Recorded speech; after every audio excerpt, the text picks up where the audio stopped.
In the merciless Arizona territory of 1875, rancher Dawson Reeve discovered something that would shatter his solitary existence forever. A 4-year-old girl standing guard over her dying mother's body in the desert, armed with nothing but a stick and a scream that could wake the dead. When he said, "You're coming with me, kid," he had no idea he was starting a war that would pit him against corrupt lawyers, territorial law, and his own carefully guarded heart. Stay until the end to see how 3 broken souls became an unbreakable family, and comment what city you're watching from so I can see how far this story has traveled. The sun hung in the Arizona sky like a punishment from God himself, white-hot and merciless, turning the August air into something that could kill a man as surely as a bullet. Dawson Reeve had seen that kind of killing heat before, during the war, when soldiers dropped dead in their tracks with no visible wounds, just the sun's slow murder written across their faces. He'd survived that hell, and he'd survived a dozen more since then, which was why he knew better than to ride the Southern Cattle Trail in the middle of the day. But the fence line wouldn't check itself, and the last thing he needed was losing stock to breaks he could have prevented. So here he was, 38 years old, and too damn stubborn to admit the heat was winning, his hat pulled low and his eyes fixed on the shimmering horizon where earth met sky in a watercolor blur. That's when he heard it.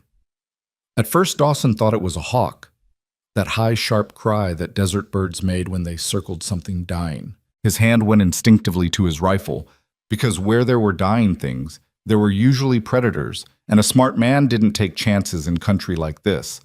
But then the sound came again, and something about it made the hair on the back of his neck stand up. It wasn't a hawk, it was human. Dawson pulled his horse around so hard the gelding snorted in protest, dancing sideways as Dawson's eyes scanned the landscape. Nothing but scrub brush, scattered mesquite, and sand, miles and miles of sand that the wind pushed into drifts like snow. He was about to dismiss it as heat madness when movement caught his eye. About 40 yards off the trail, near a cluster of mesquite that offered the only shade for a quarter-mile. He saw the stick first, a pathetic little branch being waved like a sword by a tiny figure standing in the shadow of the trees. Then he saw the rags that might have once been a dress. Then he saw the child wearing them. "Jesus Christ," Dawson breathed and kicked his horse into motion. As he got closer, details emerged from the heat shimmer like a nightmare assembling itself piece by piece. The child was a girl, couldn't have been more than 4 years old, her face so covered in dust and tear tracks that she looked like a ghost. Her hair hung in matted tangles around her shoulders, and her bare feet were bleeding from a dozen small cuts. But it was her eyes that hit Dawson hardest, huge and dark and absolutely feral with terror and determination. Behind her, half buried in the blowing sand, was the body. No, not a body. A woman. And God help him, she was moving. "Stay back!" the little girl shrieked, brandishing her stick with both hands. Her voice cracked with thirst and exhaustion, but there was steel underneath it. "Don't you touch her! Don't you touch my mama!" Dawson held up both hands, keeping them visible and non-threatening as he dismounted slowly. He'd gentled enough wild horses to know that approach mattered, and this child was as wild as anything he'd ever seen. "Easy now," he said, keeping his voice low and steady. "I'm not going to hurt anybody. My name's Dawson Reeve, and I've got water and food. Looks like you and your mama could use both." "We don't need nothing from you." The girl took a step forward, putting herself more firmly between Dawson and the woman on the ground. Mama said don't trust nobody. She said wait here, and she'd wake up, and we'd go to Tucson, and everything would be... Her voice broke completely then, dissolving into a sob that she tried desperately to swallow. The stick trembled in her hands. Dawson's chest tightened in a way it hadn't in years. He'd built walls around himself after the war, after Maria died, after he'd buried enough people he loved to fill a small cemetery. Those walls had kept him safe, kept him functional, kept him from feeling much of anything for a long damn time. But this tiny, fierce, terrified child trying to protect her dying mother with a stick and sheer willpower, this got through every defense he had. "What's your name, kid?" he asked gently. The girl's lower lip trembled. "Tessa. Tessa. That's a real pretty name." Dawson took one slow step forward, watching her carefully. "Tessa, I can see you're the bravest girl in all of Arizona standing guard over your mama like this. But the truth is, she's real sick, and if we don't get her help soon, all that brave isn't going to matter. You understand what I'm saying? Tessa's eyes filled with tears that spilled over and cut new tracks through the dust on her face. She's not going to die. She promised she wouldn't leave me. She promised. Then let's make sure she keeps that promise, Dawson said. He knelt down, getting himself on her level, still a good 10 feet away. I used to be a field medic in the war, Tessa. I know how to help sick folks, but I gotta look at her first. Will you let me do that? The girl's fingers tightened on the stick until her knuckles went white. For a long moment, Dawson thought she might actually swing at him if he tried to move closer. Then, slowly, she lowered the branch. If you hurt her, Tessa whispered, I'll kill you. Despite everything, the heat, the dying woman, the desperate situation, Dawson felt one corner of his mouth twitch upward. Fair enough. He approached the woman carefully, very aware of the little girl's eyes tracking his every move. Up close, he could see that she'd been beautiful once, before dehydration and exposure had hollowed out her cheeks and cracked her lips until they bled. Her dress was torn in several places, and one of her ankles was swollen to twice its normal size. Broken or badly sprained, he couldn't tell which without a closer look. But worse than any of that was the wound he could see on her side, half hidden by her dress, where infection had set in and turned the skin around it angry red. He pressed his fingers to her neck, feeling for a pulse. It was there, but rapid and thready, her heart working too hard to keep her body alive despite the damage. Her skin was burning hot with fever. How long has she been like this? Dawson asked, pulling his canteen from his belt. I don't know. Tessa's voice was small now, the fierceness draining away as exhaustion took over. We were in the wagon, and then the men came. They took everything. Papa tried to stop them, but they... She didn't finish. She didn't need to. Dawson's jaw tightened as he wet his bandana and carefully wiped some of the dirt from the woman's face. When did the men leave? Morning, I think. The sun was different. Tessa swayed on her feet. Mama woke up after and said we had to walk to the road. But she fell down and couldn't get back up. I tried to help her. I tried and tried, but she's too heavy and I'm not strong enough. And, hey, Dawson caught the girl gently by the shoulders as she started to tip forward. You did good, Tessa. You did exactly what you were supposed to do. You stayed with her and you kept watch. That's what saved her life. He eased the woman's head up slightly and dribbled a few drops of water onto her cracked lips. She didn't wake, but her throat worked reflexively, swallowing. That was something, at least. That meant her body still remembered how to fight. Is she going to die? Tessa asked in a tiny voice. Dawson looked at the child's face, at the hope and terror warring in those huge dark eyes, and knew he couldn't lie to her. Kids like this, who'd already seen too much of the world's ugliness, they could smell a lie from a mile away. She might, he said honestly. That infection's bad, and she's lost a lot of fluids. But I'll tell you something else. She's still breathing, which means she's still fighting. And if she's half as stubborn as her daughter, she's got a hell of a chance. Tessa wiped her nose on her arm. What are you going to do? I'm going to take both of you back to my ranch. It's about 5 miles northwest of here. I've got medicine there and supplies and everything we need to give your mama a fighting chance. He stood up, scanning the desert around them. No sign of the men who'd done this, but that didn't mean much. Can you ride a horse? The girl nodded. Good. You're going to sit up front and hold on tight. I'm going to carry your mama behind us. She's too heavy. I tried. I know you did. Dawson was already bending down, carefully sliding his arms under the woman's shoulders and knees. She weighed almost nothing, which was terrifying in its own way, meant she'd been starving before this happened. But I'm a lot bigger than you, and I've carried heavier loads longer distances. We'll manage. Getting everyone arranged on the horse was a feat of logistics and stubbornness. Dawson lifted Tessa into the saddle first, then carefully positioned the woman in front of her, propped against his own chest as he mounted behind them both. The gelding snorted and shifted, unhappy with the unusual load, but he was a good horse and settled after a moment. Hold on to my shirt, Dawson told Tessa, who immediately grabbed 2 fistfuls of his work shirt with her tiny hands. And don't let go, no matter what. Understand? Yes, sir. Good girl. He turned the horse toward home and kicked him into a careful walk. Every step was calculated, fast enough to matter, slow enough not to jostle his unconscious passenger too badly. The woman's head lolled against his shoulder, and he could feel the frightening heat of her fever through both their clothes.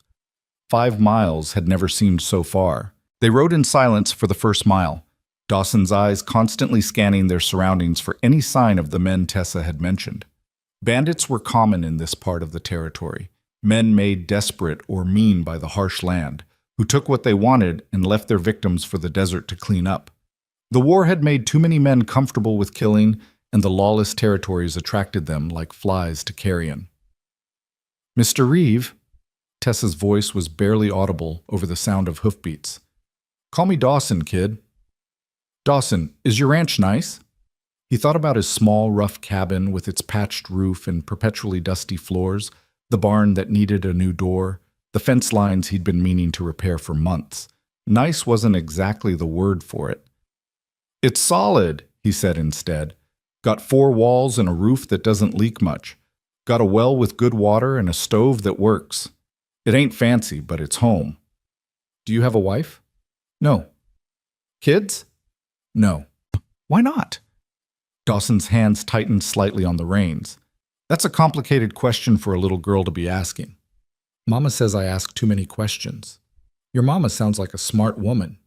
He adjusted his grip on the woman, Tessa's mama, as she stirred slightly. "What's her name?" "Maribel. Maribel Rose Lane. She's real pretty when she's not sick. She sings sometimes when she thinks I'm asleep. She has the prettiest voice in the whole world." The way Tessa talked about her mother, present tense, like the woman was just sleeping and would wake up any minute, made Dawson's chest ache. He'd seen enough death to know the difference between probably and possibly, and Maribel Lane was skating the razor's edge between them. "Tell me about your papa," he said, partly to keep the girl talking and awake, partly because he needed to know what kind of situation he was stepping into. The war had taught him to gather intelligence first and act second.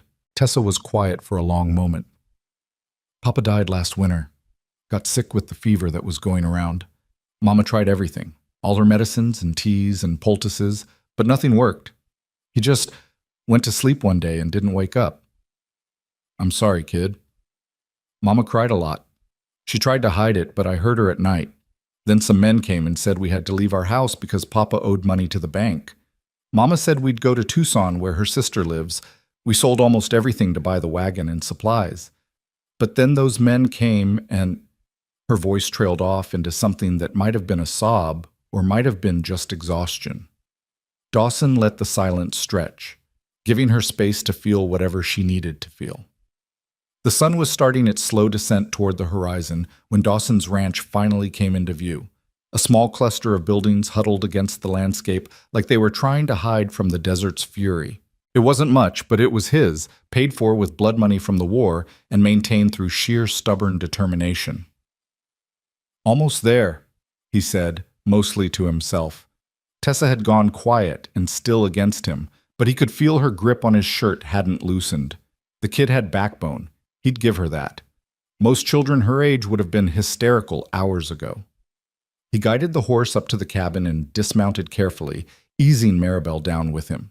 She was completely limp now, her breathing shallow and irregular. Not good. Not good at all.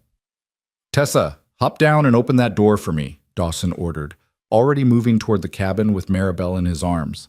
The girl slid down from the saddle and ran ahead, struggling with the heavy wooden door until it swung open. Dawson carried Maribel inside and laid her on his own bed, the only bed in the cabin. It wasn't much, just a simple frame with a cornhusk mattress, but it was clean and it would do. "Light the lamp on that table," he told Tessa, already moving to the stove to get water boiling.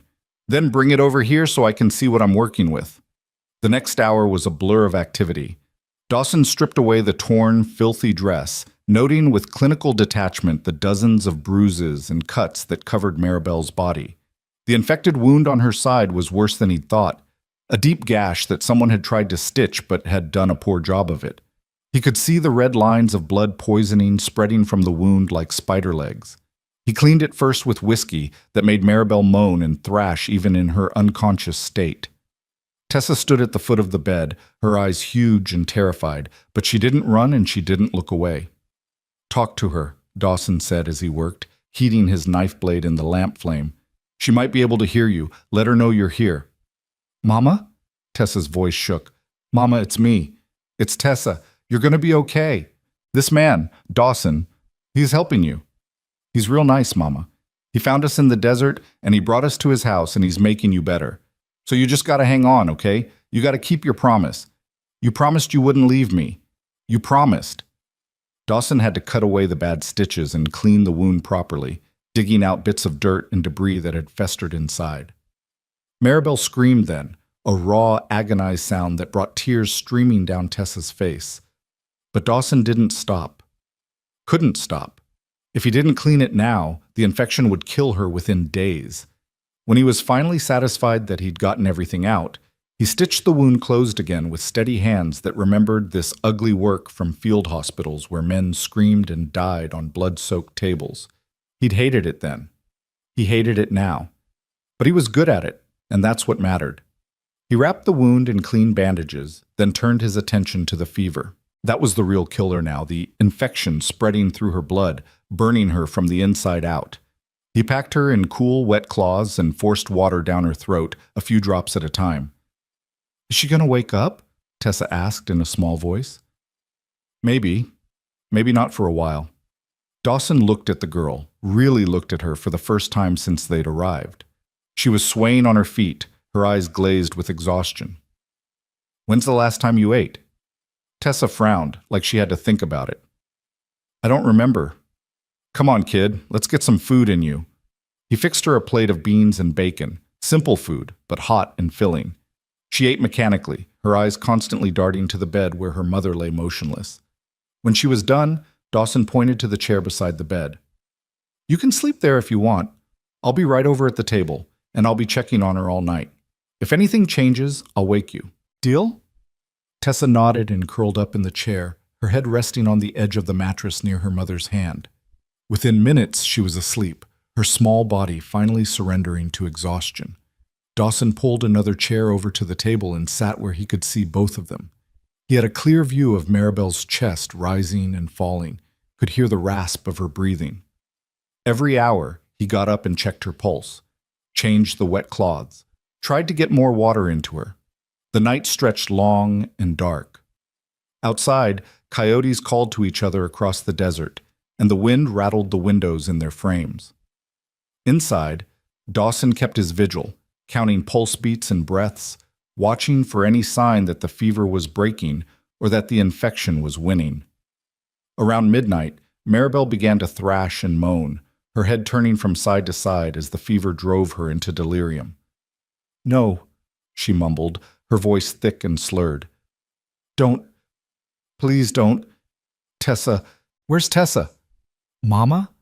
The girl jerked awake, instantly alert despite her exhaustion. "Mama, I'm here." "Stay away from her." Maribel's eyes flew open, wild and unseeing. "Don't touch her. Don't you dare." "Ma'am, you're safe," Dawson said firmly, moving to the bedside. "Your daughter's safe. You're at my ranch. Nobody's going to hurt either of you." But Maribel was beyond hearing. She tried to sit up, crying out when the movement pulled at her stitches. Dawson had to hold her shoulders down gently but firmly, keeping her from tearing herself open again. "Tessa, talk to her," he ordered. "Mama, it's okay." Tessa was crying now, her small hands trying to reach for her mother. "Mama, we're safe. We're at Dawson's house and he helped you, and we're safe now, Mama, please." Something in Tessa's voice must have gotten through because Maribel suddenly went still. Her eyes, still fever-bright and confused, focused on her daughter's face. "Tessa?" she whispered. "I'm here, Mama. I'm right here. I told you to run. I couldn't leave you, Mama. I wouldn't." Maribel's eyes filled with tears that spilled over and ran into her hair. "My brave girl, my brave, brave girl." Then her eyes rolled back and she was unconscious again, her body going limp against the pillows. Tessa let out a sob that seemed too big for her small body. Dawson acted on instinct, reaching over and pulling the child into his arms. She buried her face in his shirt and cried, huge gulping sobs that shook her whole frame. He held her awkwardly, one hand patting her back in a rhythm he dimly remembered from some long ago time when he'd known how to comfort people. "She knew me," Tessa hiccuped against his chest. "She knew me, Dawson." "Yeah, kid, she did. That means she's going to be okay, right? If she knew me, that means she's fighting?" Dawson looked at Maribel's pale, motionless face and chose his words carefully. "It means she's still in there, still fighting." "That's a good sign. But she's got a hard road ahead of her, Tessa. You need to understand that." The girl pulled back and looked up at him with those huge, solemn eyes. "I understand, but she's strong. She's the strongest person I know." "I believe you," Dawson said, and realized he meant it.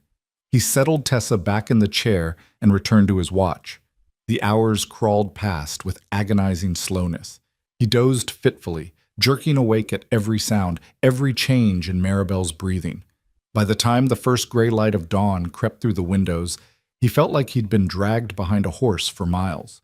But Maribel was still breathing. Her pulse was still there, still too fast but not getting worse. The infection wasn't retreating, but it wasn't advancing either. It was a stalemate, and in medicine, sometimes a stalemate was the best you could hope for. Dawson made coffee and watched the sunrise paint the desert in shades of gold and red.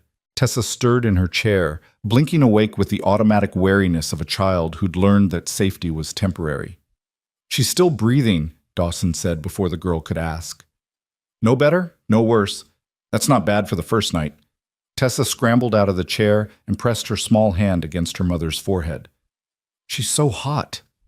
"Fever's still burning. We'll keep her cool and keep pushing fluids. That's all we can do right now." "Can I help?" Dawson looked at the little girl, at her matted hair and dirty face and clothes that were little more than rags, and made a decision. "Yeah, you can help. First thing, you're going to get yourself cleaned up. There's a wash basin outside and some old shirts in that trunk over there that you can wear until we can get you proper clothes. Then you can help me change these bandages." For the next 3 days and nights, they fell into a routine. Dawson would check Maribel every hour, forcing water and thin broth down her throat whenever she was conscious enough to swallow. Tessa appointed herself chief handholder and storyteller, sitting beside the bed and recounting every memory she had of happier times. "Remember when Papa took us to the fair in Santa Fe, Mama? Remember how you won that blue ribbon for your apple pie? And Papa was so proud he told everyone we met, even though you kept telling him to hush? And remember how we rode the carousel, and you let me go twice because Papa slipped the man an extra coin?" Dawson listened to these stories as he worked, mending fence, tending stock, keeping the household running while simultaneously playing nurse. He learned that Maribel had been a teacher before she married, that she could read Latin and knew more about plants and healing than most doctors, that she'd lost 2 babies before Tessa was born and had almost died bringing Tessa into the world. He learned that Tessa's father, Jacob Lane, had been a good man who'd tried to build a life for his family, but had been defeated by bad luck and worse timing. That the bank that foreclosed on their home had been run by a man who'd made several unwanted advances toward Maribel, and who'd seemed pleased to have an excuse to push them out. He learned that they'd been heading to Tucson to stay with Maribel's sister, a widow with 4 children of her own, who probably didn't have room for 2 more mouths to feed, but would make room anyway because that's what family did. And he learned that Tessa could sing, not as well as her mother apparently could, but sweet and clear and achingly hopeful, as she hummed lullabies to the woman who might or might not be able to hear them. On the 4th day, something changed. Dawson was outside splitting wood when he heard Tessa scream. He dropped the axe and ran, his heart hammering, certain he was about to find Maribel had taken her last breath while he wasn't watching. Instead, he burst through the door to find Tessa laughing and crying at the same time, and Maribel, pale and weak but unmistakably conscious, staring around the cabin with confused, fever-bright eyes. "Where?" Maribel's voice was barely a croak. "Where am I?" "Dawson's house!" Tessa was bouncing on her toes, her whole face lit up with joy. "Mama, you're awake! You're really awake!" Maribel's eyes found Dawson standing in the doorway. For a moment, pure terror flashed across her face, a wounded creature's instinctive fear of any man she didn't know. Her hand shot out and grabbed Tessa, pulling the girl closer with what little strength she had. "Don't!" she gasped. "Please don't hurt her. Take anything you want, but please don't." "Ma'am." Dawson held up both hands, making himself as non-threatening as possible. Ma'am, you're safe here. Safe. Both of you. I found you in the desert 4 days ago, half dead from infection and exposure. I brought you here to help. That's all. Maribel's eyes darted around the cabin, taking in the clean bandages on her side, the water basin beside the bed, the evidence of careful nursing. Then her gaze dropped to Tessa, who was clean and wearing one of Dawson's old shirts belted at the waist like a dress. Tessa? Baby, are you all right? I'm fine, Mama. Dawson helped us. He saved your life. Tessa's voice dropped to a whisper. I thought you were going to die, Mama. I thought you were going to become an angel and leave me all alone. Maribel pulled her daughter into her arms, ignoring the pain the movement caused. She buried her face in Tessa's hair and wept, great shuddering sobs that shook her thin frame. Dawson quietly backed out of the cabin, giving them privacy for their reunion. He stood on the porch and stared out at the desert, his hands shaking slightly from the adrenaline crash. 4 days he'd fought to keep that woman alive, 4 days of watching and waiting and wondering if she'd open her eyes or just slip away in her sleep. She'd opened her eyes. That meant he'd won this round against death. He should have felt satisfied, relieved at least. Instead, he just felt tired, bone-deep, soul-weary tired that had nothing to do with missed sleep and everything to do with letting himself care about someone again.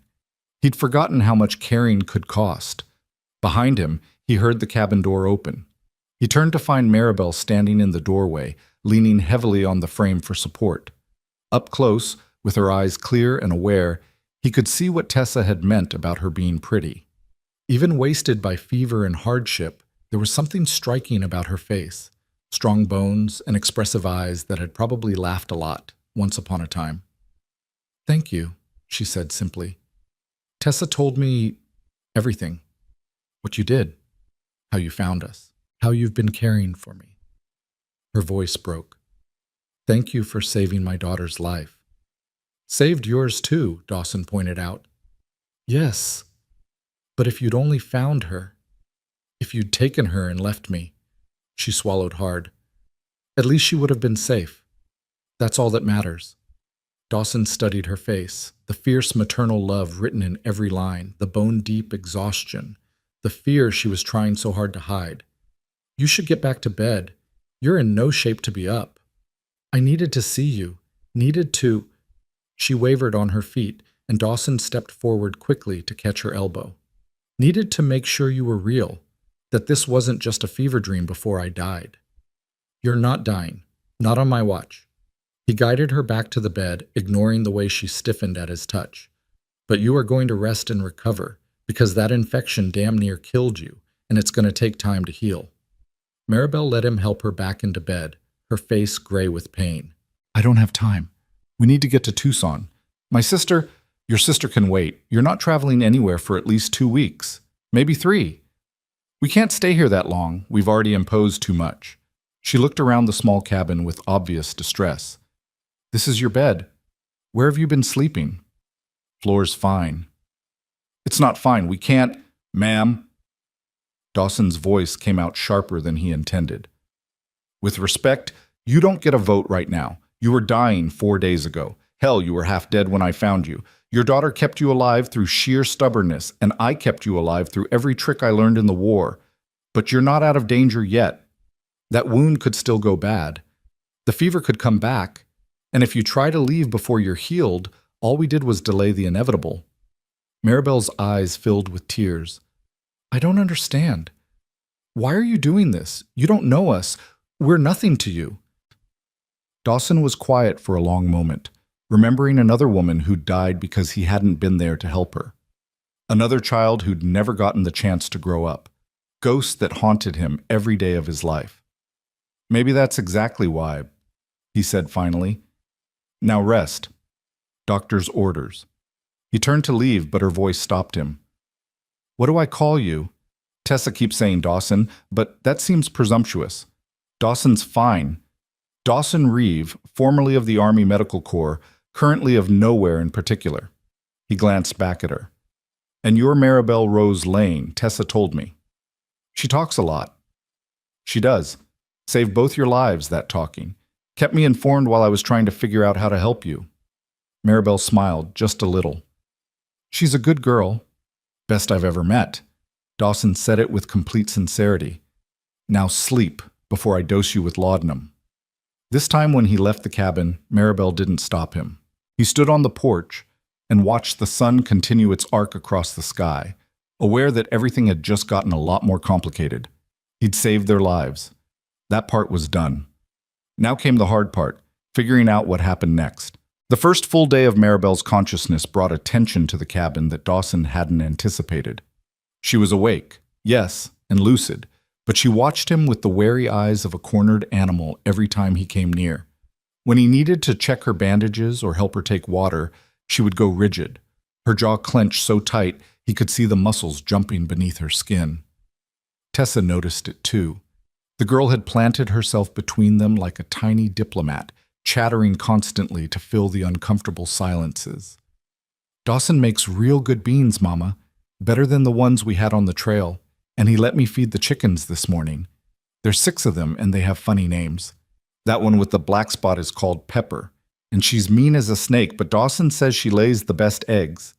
Maribel managed a weak smile for her daughter, but her eyes never left Dawson as he moved around the cabin, preparing a thin soup that her stomach might be able to handle. By the second day, Dawson had had enough. He waited until Tessa was outside gathering eggs, then pulled a chair up beside the bed and sat down with his arms crossed. Maribel immediately tensed, her hand creeping toward the knife he knew she'd hidden under her pillow, the small paring knife from his kitchen that had gone missing yesterday. "We need to talk," Dawson said flatly. "About what?"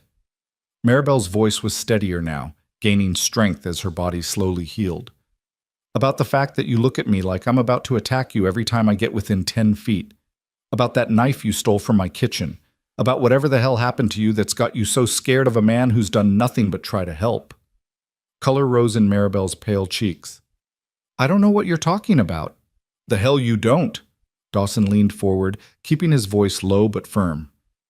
"Ma'am, I understand you've been through something terrible. I can see it written all over you. The way you flinch when I move too fast. The way you position yourself so you can see the door at all times, the way you pull Tessa close whenever I'm in the room. I'm not stupid, and I'm not blind. But here's the thing. I'm not whatever man or men put that fear in you, and I need you to understand that because we can't keep living like this." Maribel's eyes filled with tears, but her voice came out steady. "How am I supposed to trust you? I wake up in a strange man's house, in his bed, wearing clothes I don't remember putting on. My daughter tells me you've been caring for me for days while I was unconscious. Do you have any idea how that feels? How vulnerable that makes me?" "I can imagine," Dawson said quietly. "And if I were in your position, I'd probably feel the same way. But let me be clear about something. I undressed you only as much as necessary to treat your wounds, and Tessa was here the whole time. I've slept on the floor every night. I haven't touched you except to provide medical care. And I sure as hell haven't done anything to deserve being treated like a monster in my own home." "I never said you were a monster. You didn't have to. Your eyes say it every time you look at me." He sat back, suddenly tired. "Look, I'm not asking you to trust me. I know trust has to be earned, but I am asking you to at least consider the possibility that not every man in this territory is out to hurt you." Maribel was quiet for a long moment, tears sliding down her cheeks. "The men who attacked us," she said finally, her voice barely above a whisper. "There were 3 of them. They came at dawn when we were making breakfast. They wanted the wagon, the supplies, everything. My husband, Jacob, he tried to fight them. They shot him and left him to die in the desert like he was nothing, like his life meant nothing." Dawson felt his jaw tighten. "I'm sorry. They took everything, the wagon, the horses, our money, our food. One of them," her voice broke, "one of them said I was too pretty to leave behind. Said maybe they'd take me too, have some fun before they killed me. I grabbed Tessa and ran. I don't even remember which direction, just ran until my legs gave out. They chased us for a while, laughing like it was a game. Then I fell, tripped over a rock, and went down hard. Hit my side on something sharp. They were right behind us, and I thought they were going to..." She couldn't finish. She didn't need to. "But they didn't," Dawson said gently. They left you there. One of them wanted to finish it. I heard him arguing with the others, but another one said it wasn't worth the bullet, that the desert would do their work for them. They rode away and I couldn't move. Couldn't make myself stand back up. I told Tessa to run, to find the road, to find help. But she wouldn't leave me. No, Dawson agreed, remembering the fierce little girl with her stick and her determination. She wouldn't. Maribel wiped her eyes with the back of her hand. So you see why I'm afraid? Why I can't just accept that you're different? For all I know, you could be working with them. This could all be some elaborate plan to what? Dawson interrupted. To nurse you back to health? To feed your daughter and give you a safe place to recover? If I wanted to hurt you, ma'am, I had 4 days while you were unconscious to do it. I had 100 chances and I took none of them. At some point, you're going to have to accept that maybe, just maybe, I'm exactly what I appear to be. A man who found 2 people dying in the desert and decided to help. Maribel stared at him for a long moment, something shifting in her expression. Why? She asked. Why did you help us? It was the same question she'd asked before, but this time Dawson heard the real question underneath it, the one she was really asking. Why would you help us when everyone else has hurt us? Why would you be different? I had a wife once, Dawson heard himself say, the words coming before he could stop them. Maria. She died 7 years ago trying to birth our son. He died too, came out blue, and never took a breath. I was 2 days' ride away, checking on a cattle herd when it happened. By the time I got home, they were both already in the ground. Maribel's expression softened. I'm so sorry. The midwife told me Maria called for me at the end, kept asking where I was, when I'd be home. She died thinking I'd abandoned her when she needed me most. Dawson's voice was rough. I've spent 7 years knowing that if I'd been there, if I'd just been home instead of chasing money, maybe I could have saved them. Maybe everything would have been different. You can't know that. No, I can't, but I know I wasn't there when it mattered. So when I found you and Tessa out there in the desert, when I saw that little girl trying to protect her dying mother with a stick. He shook his head. I couldn't not help. Do you understand? I physically could not ride away and leave you there, not again. Understanding bloomed in Maribel's eyes, followed by something that might have been sympathy or might have been shared grief, the recognition of one broken person seeing their own pain reflected in another. I'm sorry, she said softly, for your loss, and for how I've been treating you. You're right. You've done nothing but help us, and I've repaid that kindness with suspicion and fear. You don't owe me an apology. Fear's a reasonable response to what you've been through. Dawson stood up, suddenly uncomfortable with how much he'd revealed. I just need you to know you're safe here, both of you, for as long as you need to stay. We can't stay long, Maribel said, but there was less certainty in her voice now. My sister in Tucson will still be there in 3 weeks. Right now you can barely sit up without turning gray. You're in no condition to travel. I'm getting stronger every day. You're getting slightly less weak every day. There's a difference. Dawson moved toward the door, then paused. And ma'am, that knife under your pillow? Keep it. If it makes you feel safer, then keep it. Just know you won't need it. Not here. He left before she could respond, stepping out into the bright morning sunshine, where Tessa was trying to convince a hen to give up its egg. Stupid chicken, the girl muttered, reaching carefully into the nesting box. Dawson says you're supposed to be nice to me, but you just want to peck and… Ouch! You did it again!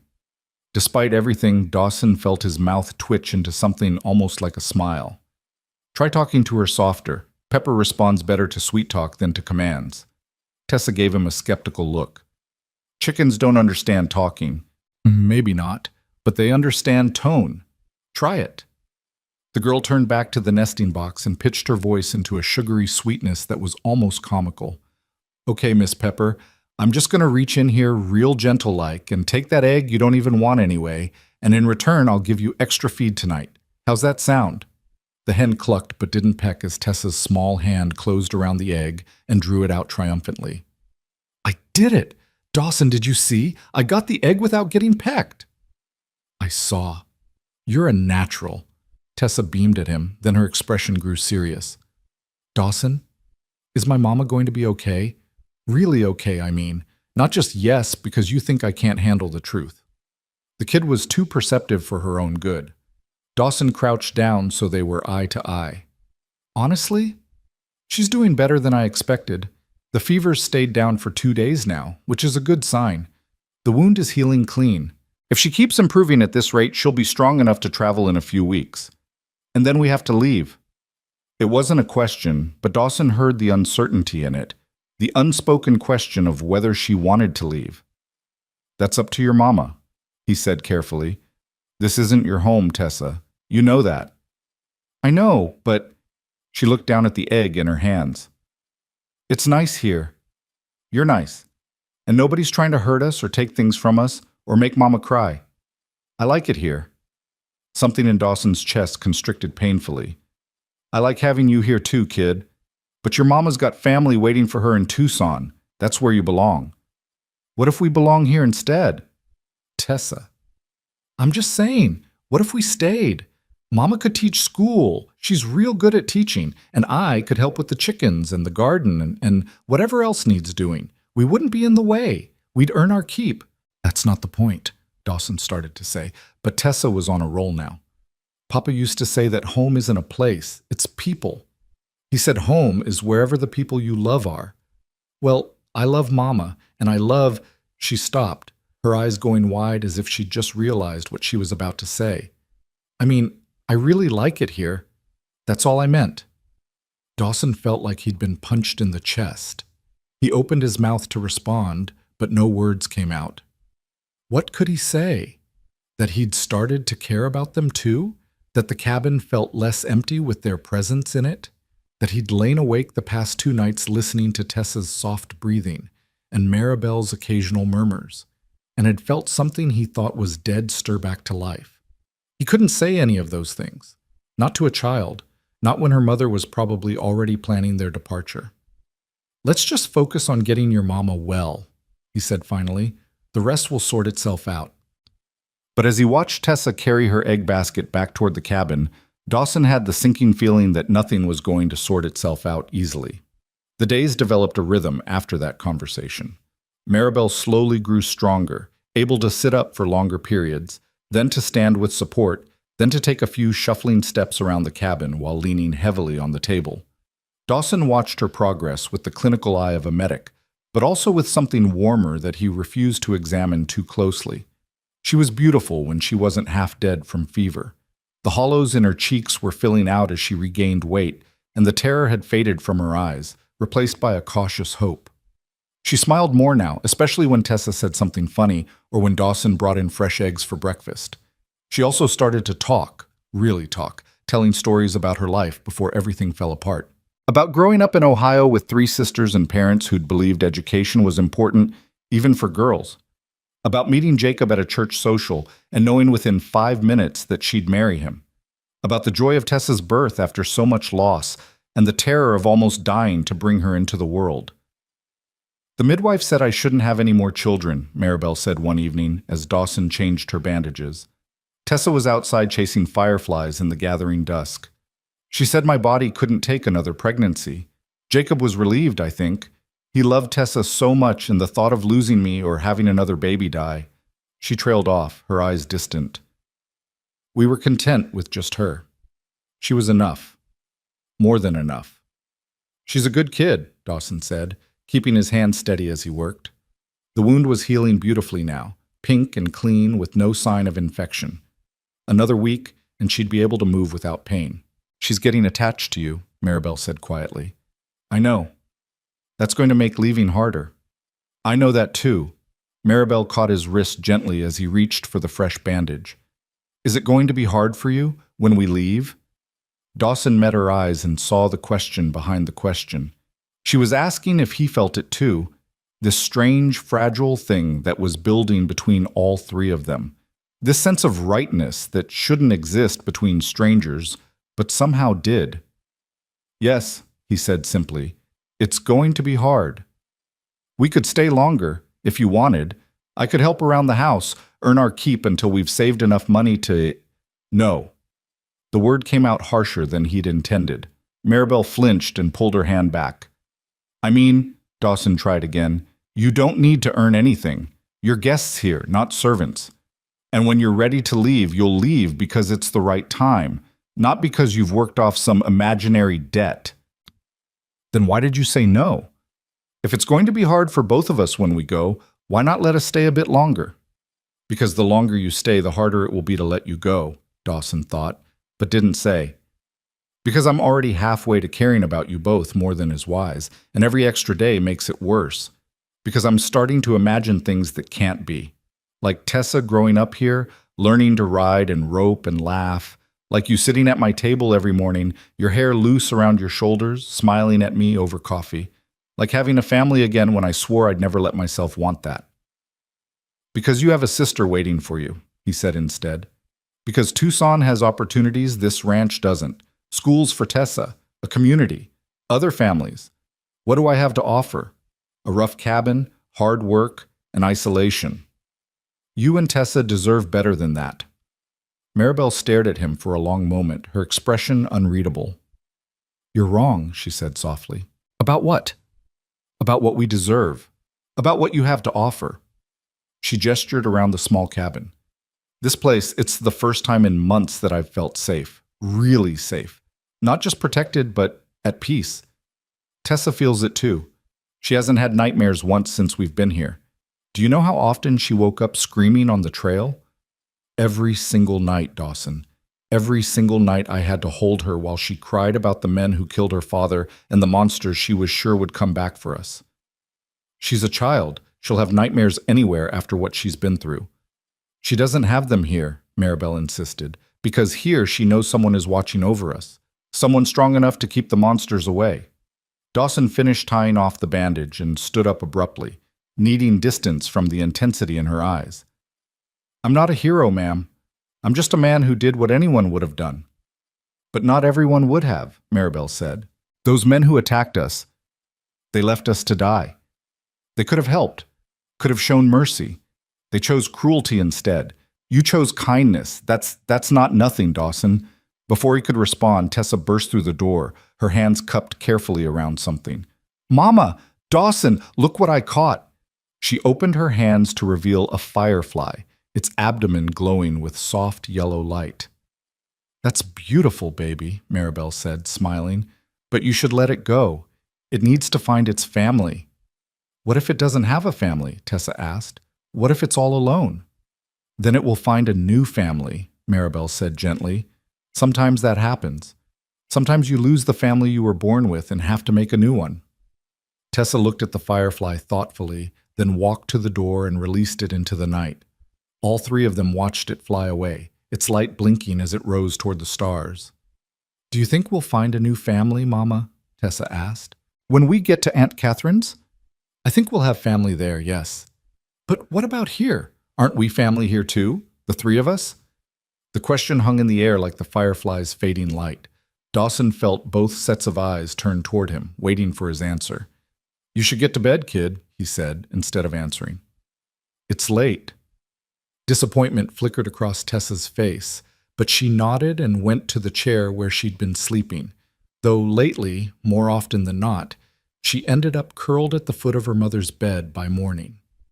That night, Dawson lay on his bedroll on the floor and listened to the soft sounds of the two people who'd invaded his life and turned everything upside down. He heard Maribel's breathing even out into sleep. He heard Tessa whisper something and Maribel's drowsy response.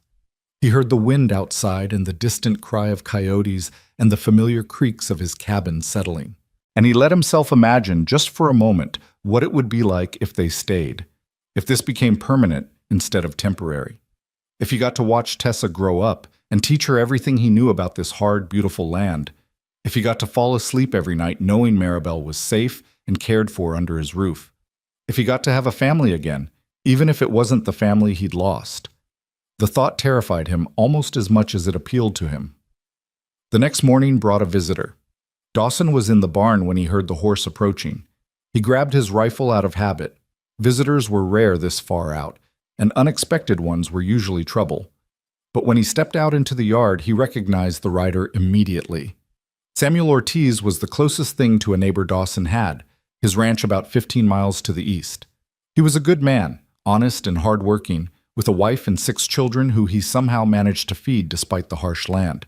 He and Dawson had helped each other out over the years, lending tools, sharing news from town, watching each other's stock when one of them had to travel. "Samuel," Dawson greeted him, lowering the rifle. "What brings you out this way?" "Wanted to check on you," Samuel said, dismounting. "Haven't seen you in town for a couple weeks. Margaret was getting worried you'd fallen and broken something, with no one around to help." "Still in one piece. Been busy is all." "Busy with what?" Samuel's eyes had drifted past Dawson to the cabin, where Tessa had just appeared in the doorway, her eyes going wide at the sight of a stranger. "It's a long story," Dawson said. "I've got time." So Dawson told him, a condensed version of finding Maribel and Tessa in the desert, bringing them home, fighting the fever and infection. He left out the parts about how Maribel made him feel when she smiled, or how Tessa had started to look at him like he hung the moon, or how the thought of them leaving made his chest tight. Samuel listened without interrupting, his weathered face thoughtful.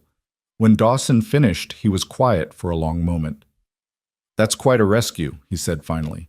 "Just did what needed doing. And now, what's your plan?" "Once she's healed enough to travel, I'll take them to Tucson. She's got family there." "And that's what you want? To send them away?" Dawson felt his jaw tighten. "What I want doesn't matter. It's what's best for them." "Is it, though?" Samuel crossed his arms. "My friend, I've known you for 5 years. In all that time, I've never seen you look at anyone the way you just looked at that cabin when the little girl appeared. Like you were afraid and hopeful at the same time. You're seeing things that aren't there." "Am I? Because from where I'm standing, it looks like you've got a woman and child under your roof, and you're already thinking about how empty the place will be when they're gone." "Samuel, I'm not judging Dawson. I'm just saying maybe you should think about what you really want before you make decisions you can't take back." Samuel clapped him on the shoulder. "Margaret wanted me to tell you we're having a gathering next Sunday after church. Nothing fancy, just food and music and neighbors. You should bring them. Let the ladies meet this woman you saved. Let the girl play with some kids her own age. I don't think about it at least. It would do them good to be around people again. And it would do you good to stop hiding out here like a hermit." Samuel mounted his horse. "We worry about you, my friend. Ever since Maria died, you've been half alive. Maybe these 2 are exactly what you need to remember what living feels like." He rode away before Dawson could respond, leaving him standing in the yard with too many thoughts crowding his head. When Dawson walked back to the cabin, he found Maribel standing just inside the door, close enough that she'd probably heard everything. "You told him about us," she said. "Had to. Samuel's a good man and a good friend. I don't lie to him." "I heard what he said about the gathering." Maribel fidgeted with the hem of her shirt, one of Dawson's old work shirts that she'd been wearing because she had no other clothes. "Would you really take us, or were you planning to make excuses?" "I was planning to make excuses," Dawson admitted. "You're not ready for that much activity." "I could be ready by Sunday, if I worked at it." She met his eyes. "I'd like to go, Dawson. I'd like Tessa to be around other children, see other families, and I'd like—" She trailed off, color rising in her cheeks. "You'd like what?" "I'd like to stop hiding. I've been hiding since Jacob died, hiding from the world, from other people, from the future. Maybe it's time to stop." Dawson wanted to argue, wanted to point out all the reasons why it was too soon, too dangerous, too much, but the hope in her eyes stopped him. "All right," he heard himself say. "Sunday. But we leave if you get tired or if your side starts hurting. Deal?" The smile she gave him could have lit up the whole desert. "Deal." Sunday morning arrived with the kind of perfect Arizona weather that made a man forget how brutal the desert could be. The sky stretched endless and blue, and a breeze carried the scent of sage and dust through the open cabin door. Dawson had been up since before dawn, running through his mental checklist with the nervous energy of a man who hadn't socialized in months, and wasn't entirely sure he remembered how. Maribel was stronger now, able to move around the cabin without wincing, though Dawson noticed she still pressed her hand to her side when she thought no one was watching. She'd spent the past 3 days working on her appearance with an intensity that told him this gathering meant more to her than she'd let on. She'd washed her hair until it shone, mended her tattered dress as best she could, and somehow managed to make herself look presentable despite having almost nothing to work with. Tessa was practically vibrating with excitement, bouncing on her toes as Dawson hitched the wagon. Will there be other kids there? How many kids? Do you think they'll like me? What if they don't like me? Mama says I talk too much, and sometimes kids don't like that, but I can't help it when I'm nervous. I just start talking and… Tessa, breathe, Maribel said gently, running her fingers through her daughter's hair one more time. They'll love you. Just be yourself. But what if myself isn't good enough? Dawson paused in checking the harness and looked at the little girl who'd somehow carved out a space in his carefully guarded heart. Kid, you stood guard over your dying mother in the desert with nothing but a stick and sheer determination. You're plenty good enough. Tessa's face broke into a smile that made the anxiety in Dawson's chest ease slightly. At least one of them was happy about this expedition. The ride to the Ortiz ranch took just under an hour, and with every mile, Dawson felt his discomfort growing. He hadn't been to a social gathering since Maria died. Hadn't wanted to face the pitying looks, the careful questions, the well-meaning but painful condolences. He'd built his isolation carefully, one declined invitation at a time, until people stopped asking and left him alone with his grief. Now here he was, voluntarily walking back into the world, bringing two people who depended on him into a situation he couldn't control. What if someone said something that upset Maribel? What if the other children were cruel to Tessa? What if… You're thinking too loud, Maribel said from beside him. Dawson glanced at her, startled. What? You get this crease right here. She touched her own forehead between her eyebrows. When you're worrying about something, you've had it since we left your ranch. I'm not worrying. Liar. But she said it gently, almost fondly. It's going to be fine, Dawson. We'll meet some people, eat some food, and come home. That's all. You say that like it's simple. Maybe it is. Maybe we're the ones making it complicated. Before Dawson could respond, Tessa let out a squeal from where she sat in the back of the wagon. Look, I can see people. And there's a swing. Mama, there's a swing hanging from that big tree. The Ortiz ranch came into view, a sprawling collection of buildings that spoke of a large, busy family. Unlike Dawson's solitary cabin, this place was alive with activity. Children ran between the buildings, their laughter carrying on the breeze. Women clustered near tables laden with food, their bright dresses adding splashes of color to the dusty landscape. Men gathered around a corral where someone was showing off a new horse. Samuel spotted them immediately and came striding over, his weathered face breaking into a wide smile. Dawson, you actually came. Margaret said you'd find an excuse. He turned to Maribel with a slight bow. Ma'am, I'm Samuel Ortiz. Welcome to our home. Maribel Lane, she said, accepting his offered hand. Thank you for inviting us. And this must be the brave little girl I've heard about. Samuel crouched down to Tessa's level. My children are around back. Why don't you go introduce yourself? My youngest, Rosa, is about your age. I bet she'd love to show you the swing. Tessa looked to her mother for permission. Maribel hesitated, and Dawson could see the war playing out on her face, the desire to let her daughter play and be normal warring with the fear of letting her out of sight. Go ahead, baby, Maribel said finally.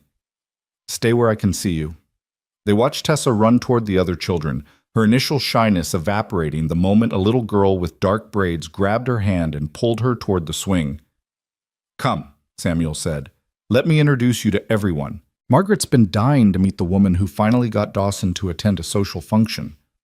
The next hour was a blur of names and faces.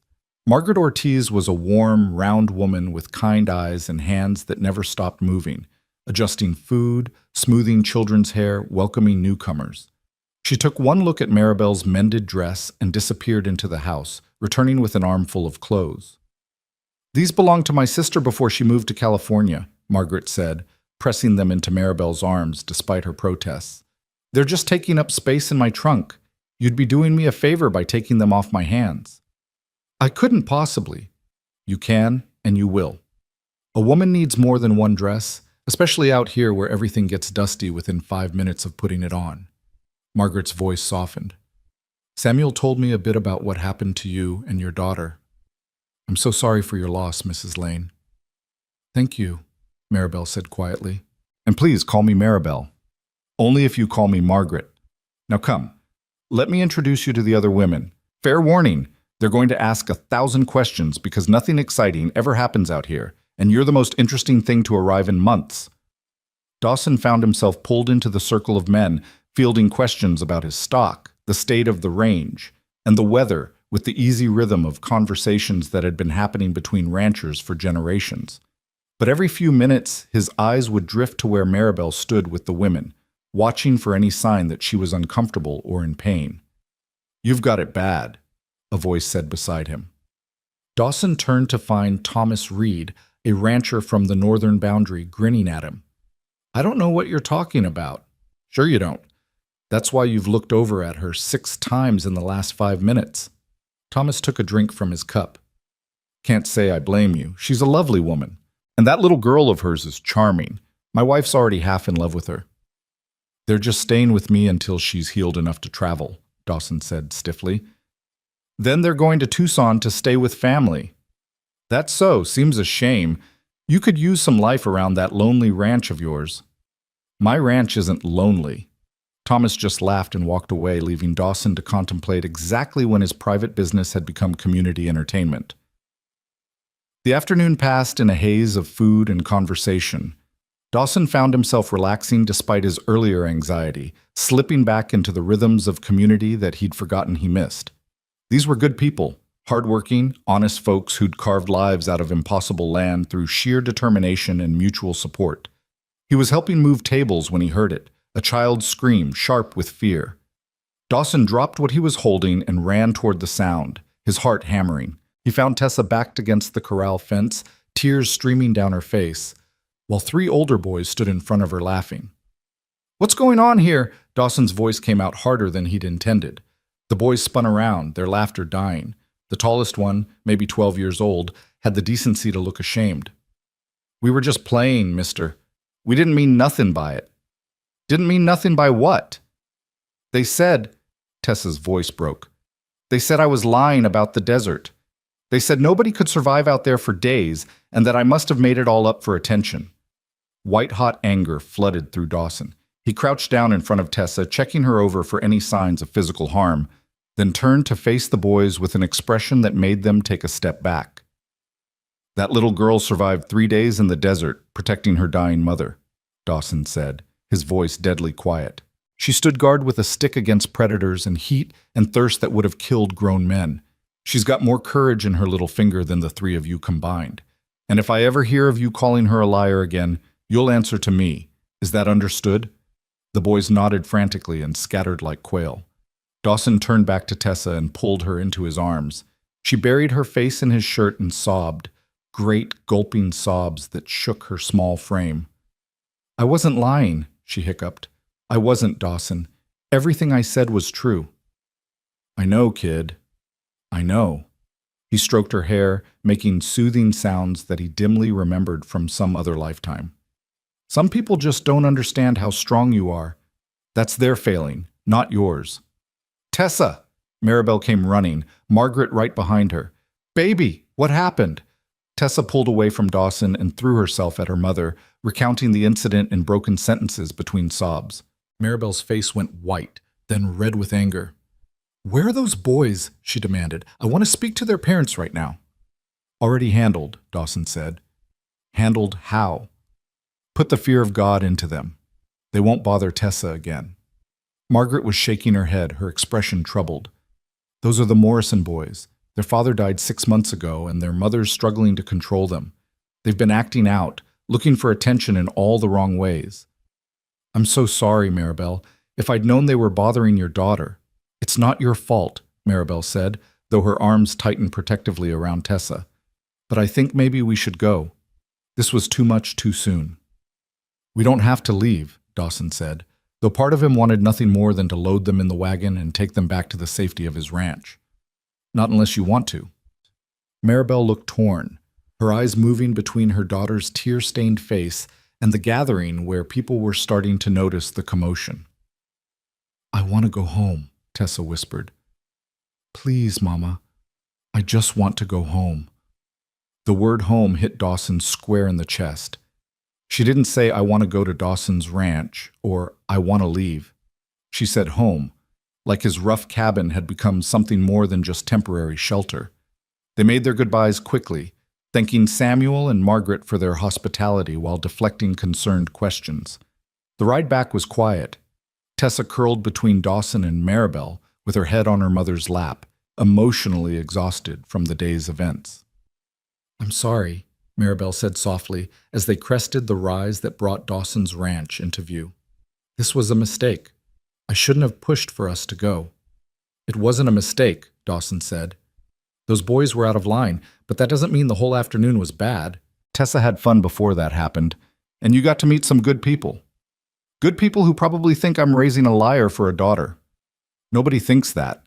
And if they do, they're wrong. He pulled the wagon to a stop in front of the cabin. Look, what happened today? It's part of living in the world. Not everyone's going to understand what you've been through. Some people won't believe it because it's easier not to. But that doesn't change what's true. Maribel looked at him with an expression he couldn't quite read. You always know exactly what to say. Not always. Usually I don't know what to say at all, but with you two... He stopped, aware that he was about to say something he couldn't take back. With us what? Maribel prompted gently. With you two. It's easier, that's all. He helped them down from the wagon and unhitched the horses while Maribel got Tessa settled inside. By the time he finished putting everything away and returned to the cabin, the sun was setting in streaks of orange and purple across the desert sky. He found Maribel sitting on the porch steps, her arms wrapped around her knees, staring out at the horizon. Tessa asleep? He asked. Out like a light. Today exhausted her. Maribel patted the step beside her. Sit with me for a minute? Dawson sat, very aware of how close they were. Close enough that he could feel the warmth radiating from her body, close enough to catch the scent of sage that clung to her hair.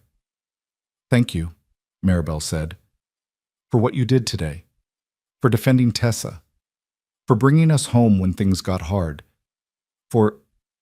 She trailed off, then started again. For everything, Dawson. I know I keep saying it, but I don't think you understand how much you've given us. It's not just our lives, it's hope.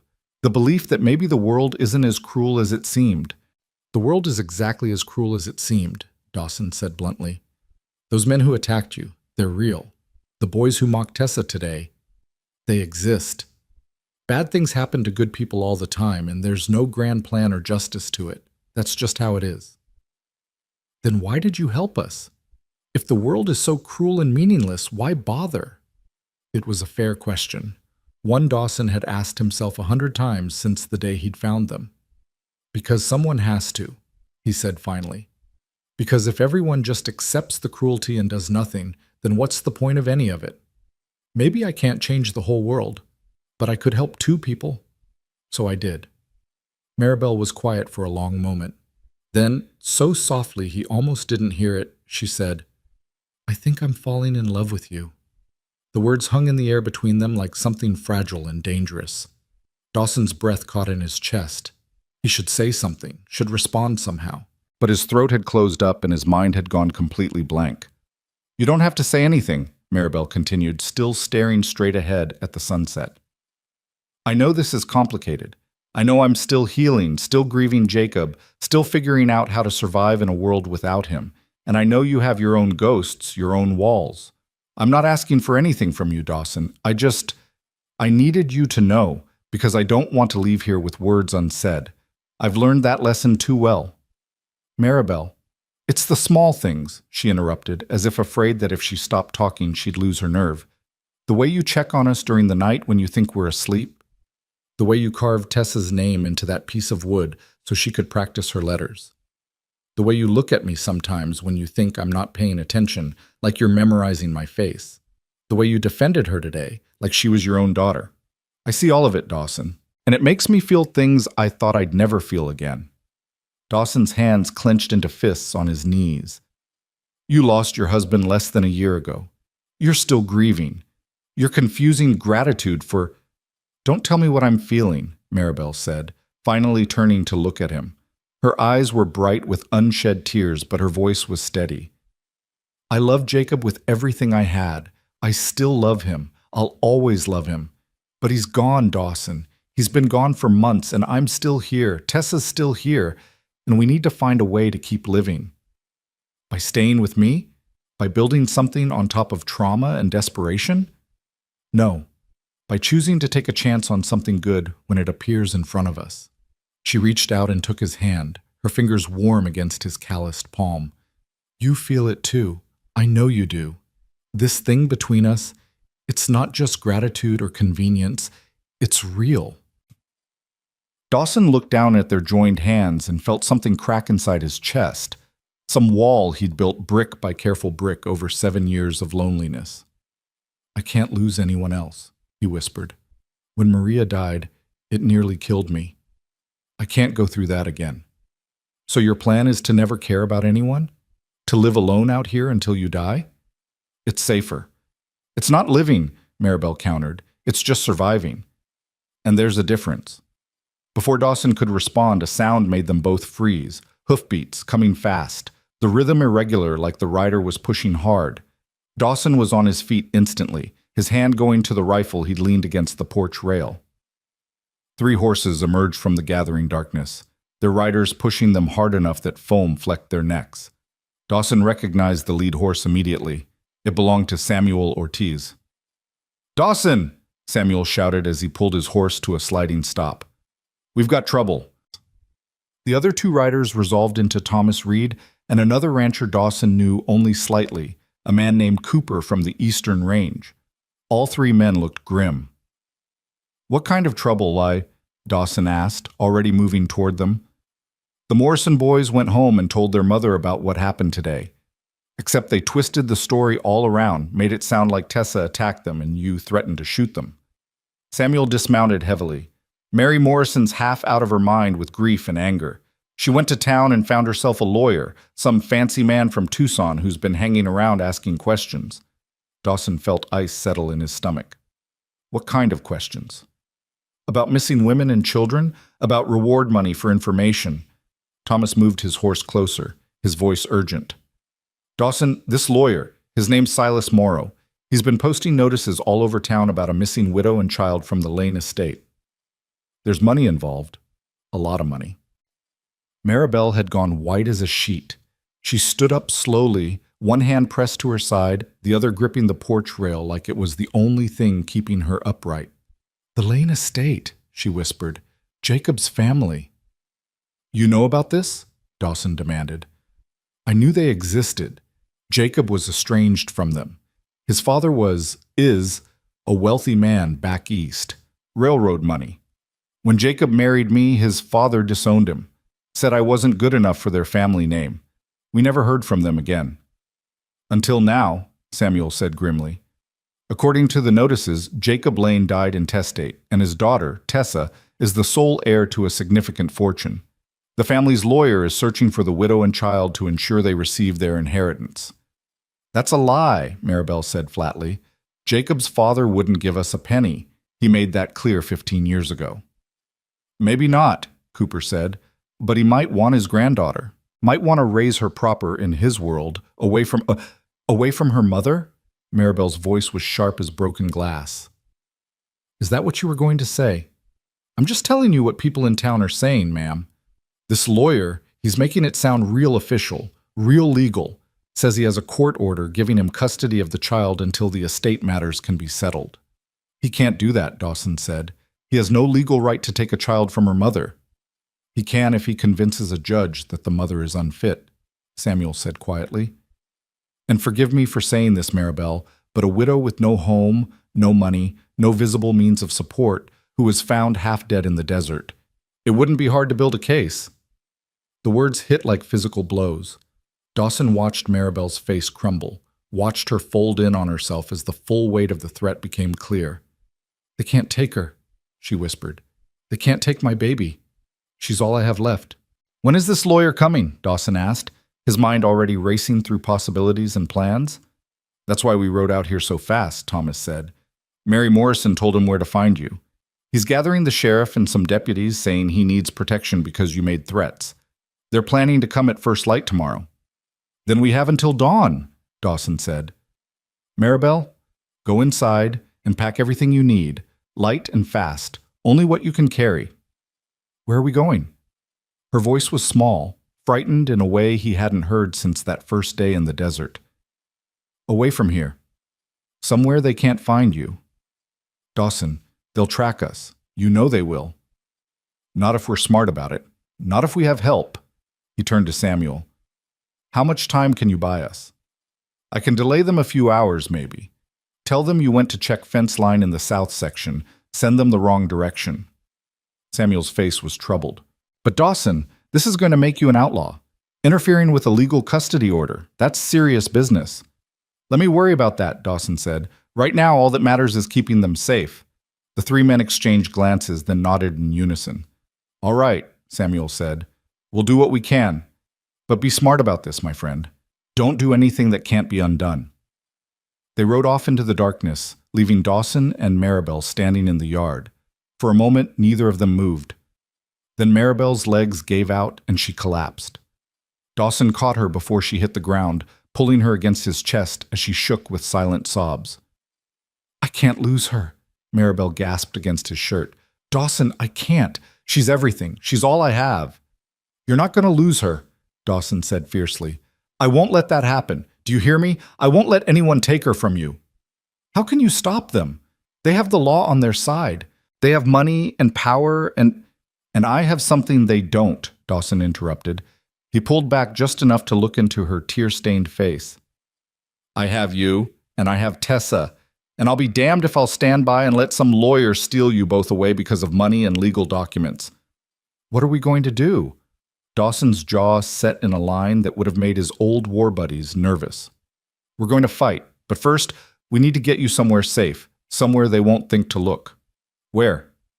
I know a place, a canyon about 30 miles north, hidden enough that most folks don't even know it exists.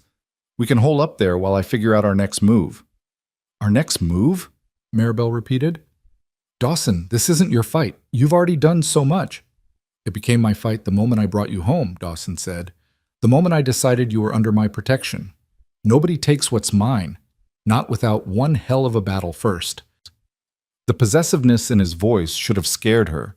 Instead, Maribel felt something warm unfurl in her chest, something that felt dangerously like hope. Okay, she whispered. Okay, what do you need me to do? Wake Tessa, pack light, and trust me.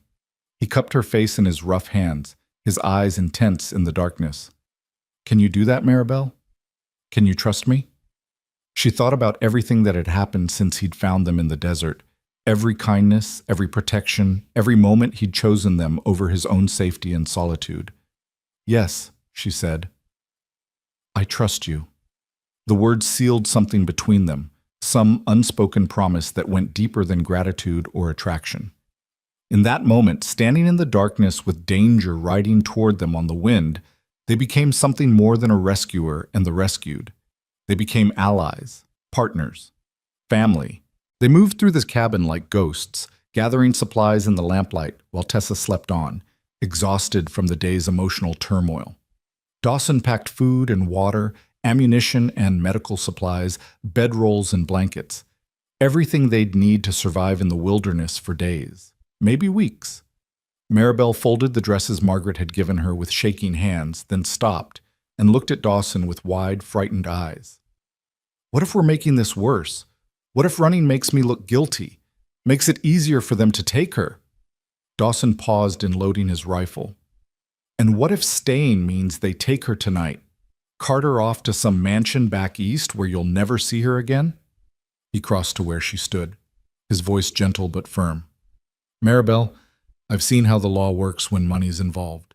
Rich men don't play fair. They buy judges, manufacture evidence, twist the truth until black looks white. If this Silas Morrow gets his hands on Tessa, it won't matter what's right or true. It'll only matter what he can make a court believe. So we run and hide like criminals. We run and buy time to figure out how to fight this properly. There's a difference. He touched her shoulder lightly. I won't let them take her, but I need you to be strong right now. Can you do that? Maribel drew in a shaky breath and nodded. I can be strong. I've been strong before. I know you have. Dawson squeezed her shoulder once, then released her. Now wake Tessa. Tell her we're going on an adventure. Make it sound exciting, not scary. Kids can sense fear. While Maribel went to wake her daughter, Dawson stepped outside to ready the horses. The night was clear and cold, stars scattered across the sky like broken glass. He worked quickly, his hands moving through familiar tasks while his mind raced ahead, planning routes and contingencies. The canyon he'd mentioned was real, a narrow slash in the rocks that most people rode past without noticing. He'd discovered it years ago while tracking a wounded deer, and had kept the knowledge to himself the way a man keeps any valuable secret. There was water there, a spring that never dried even in the worst summers, and enough shelter from the elements that they could survive comfortably for quite some time. But survival wasn't the goal. The goal was finding a way to neutralize the threat permanently. He was cinching the saddle on his gelding when Maribel emerged from the cabin, Tessa in her arms. The child was half awake, her eyes puffy with sleep and confusion. "Dawson, what's happening? Mama says we're going on an adventure, but it's nighttime, and adventures are supposed to be in daytime, and special adventures happen at night," Dawson said, forcing lightness into his voice, "because that's when you can see all the stars and hear the coyotes singing. I thought you might like to camp out under the sky, like real ranchers do." Tessa perked up slightly. "Really? We get to sleep outside?" "Yep. And tomorrow I'll teach you how to track animals and read the signs the desert leaves. Would you like that?" "Yes!" Some of the fear left Tessa's face, replaced by genuine excitement. "Can I ride with you, please?" Dawson looked at Maribel, who nodded. He lifted Tessa onto his horse, then helped Maribel onto the mare he'd saddled for her. She moved stiffly, her healing wound clearly bothering her, but she didn't complain. "You all right?" he asked quietly. "I'll manage." She gathered the reins with determination. "Let's go before I lose my nerve." They rode north under a sky full of stars, Dawson leading the way along paths only he knew. He avoided the main trails, sticking to rocky ground where their tracks would be harder to follow. Tessa fell asleep against his chest within the first mile, lulled by the steady rhythm of the horse's gait. Behind him, he could hear Maribel's mare following, the soft sounds of hoofbeats on sand and stone. The miles passed in tense silence. Every sound made Dawson's hand drift toward his rifle. Every shadow might hide pursuers. He'd told Samuel they had until dawn, but rich men had ways of speeding things up when they wanted to. For all he knew, Silas Morrow and his hired guns could already be at the ranch, finding it empty, beginning their hunt. Around midnight, they stopped to rest the horses. Dawson lifted Tessa down carefully, trying not to wake her, and laid her on a blanket in the shelter of some rocks. Maribel dismounted stiffly, pressing her hand to her side. "Let me see," Dawson said, reaching for her. "It's fine." "Let me see," he repeated more firmly. Maribel reluctantly lifted her shirt enough for him to check the bandage. There was fresh blood seeping through, not much, but enough to worry him. The hard riding had pulled some of her stitches. "Damn it," he muttered. "I should have waited longer. You're not healed enough for this." "We didn't have a choice." "There's always a choice. I could have stayed and faced them. Could have what? Let them take Tessa while I watched?" Maribel's voice was fierce despite her pain. "No. We made the right choice. I'll heal. But if they'd taken my daughter, I'd never recover from that." Dawson cleaned and rebandaged the wound as best he could in the darkness, his hand steady despite the worry churning in his gut. When he was finished, Maribel caught his wrist. "Thank you," she said softly, "for everything you're risking. I know what this could cost you. You're worth the risk." The words hung between them, heavy with meaning. In the starlight, Dawson could see Maribel's expression shift, could see the moment she decided to be brave. "Earlier tonight, I told you I was falling in love with you. You never answered." "Maribel, I know the timing is terrible. I know we're running for our lives and everything is chaos and uncertainty. But if something happens, if they catch us, if we get separated, I need you to know that what I feel is real. It's not gratitude or desperation or grief making me confused. It's you, the man you are, the way you've chosen to protect us even when it costs you everything." Dawson closed his eyes, fighting against the tide of emotion threatening to overwhelm him. "I can't give you what you deserve, I'm a broken man living in a broken-down ranch in the middle of nowhere. You should have a proper life, a proper home, someone who... Someone who what? Someone who doesn't wake up at night to check that we're still breathing? Someone who doesn't carve my daughter's name in wood so she can practice her letters? Someone who doesn't look at me like I'm precious? Maribel's voice cracked. Dawson, you're already giving me everything I could ever want. You're just too stubborn to see it. He opened his eyes and found her watching him with an expression that made his chest ache.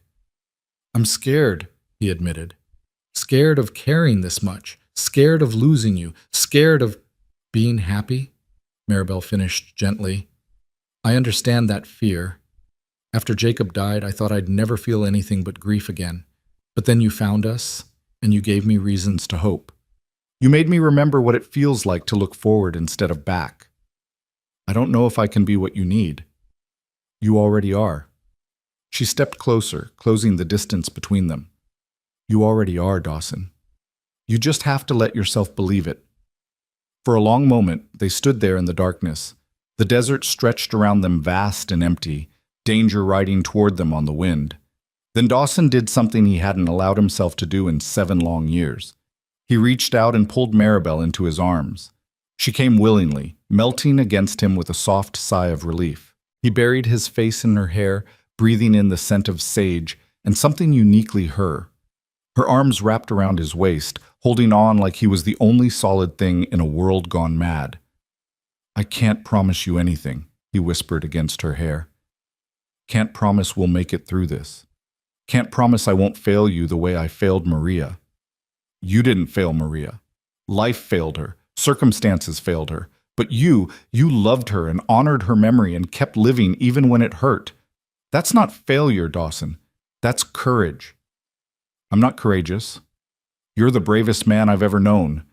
She pulled back just enough to look up at him. And I'm choosing you. I'm choosing us. Whatever comes next, we face it together. Dawson looked down at her upturned face, at the determination in her eyes, the strength in her jaw, the vulnerability she was trusting him with, and felt the last of his walls crumble. Together, he agreed roughly. Then before he could second-guess himself, he bent his head and kissed her. It was gentle at first, tentative, like neither of them quite believed they were allowed this moment of softness in the midst of chaos. But then Maribel made a small sound and pressed closer, and the kiss deepened into something that felt like a promise, like a claiming, like coming home after a long and brutal journey. When they finally pulled apart, both of them were breathing hard. Dawson rested his forehead against hers, his hands still cupped around her face. We should keep moving, he said, though he made no move to release her. Yes, Maribel agreed, also not moving. We should. Neither of them moved for several more heartbeats. Then Tessa stirred in her sleep, murmuring something about chickens, and the spell broke. They separated reluctantly, both of them wearing expressions that were equal parts wonder and fear. They rode through the rest of the night in charged silence, something fundamental having shifted between them. Dawson found himself hyper-aware of Maribel's presence behind him, of the soft sounds of her breathing, of the knowledge that she'd chosen him despite everything. Dawn was painting the eastern sky in shades of gold and pink when the canyon finally came into view. It was easy to miss, just a narrow crack in the rocks that looked like nothing from a distance. But as they drew closer, Dawson guided them into the opening, and the world opened up. The canyon was maybe 50 feet wide and twice as long, its walls rising high enough to block the worst of the sun during the day. Desert willows grew along one side, their roots tapping into the underground spring that surfaced here. There was grass, actual grass, growing in patches where water collected, and the remains of an ancient dwelling tucked into an overhang, stone walls that some long ago people had built and abandoned. It's beautiful, Maribel breathed, looking around with wide eyes. It's safe, Dawson corrected, though he had to admit the place had a certain harsh beauty to it. We can see anyone approaching from either end, and there's only 2 ways in, easy to defend if it comes to that. Will it come to that? Maribel asked quietly, so Tessa wouldn't hear. The girl was awake now, staring around at their new surroundings with curious eyes. I don't know, Dawson admitted, but I'd rather be prepared. He helped them dismount, then began the work of setting up camp. The ancient dwelling was still sound enough to provide shelter, and there was wood scattered around from dead willows that would burn clean. Within an hour, he had a small fire going and coffee brewing, the familiar routines grounding him despite the circumstances. Tessa explored the canyon with the fearless enthusiasm of a child, climbing rocks and chasing lizards while Maribel watched with anxious eyes. Dawson understood the fear, every mother's instinct to keep her child close when danger threatened.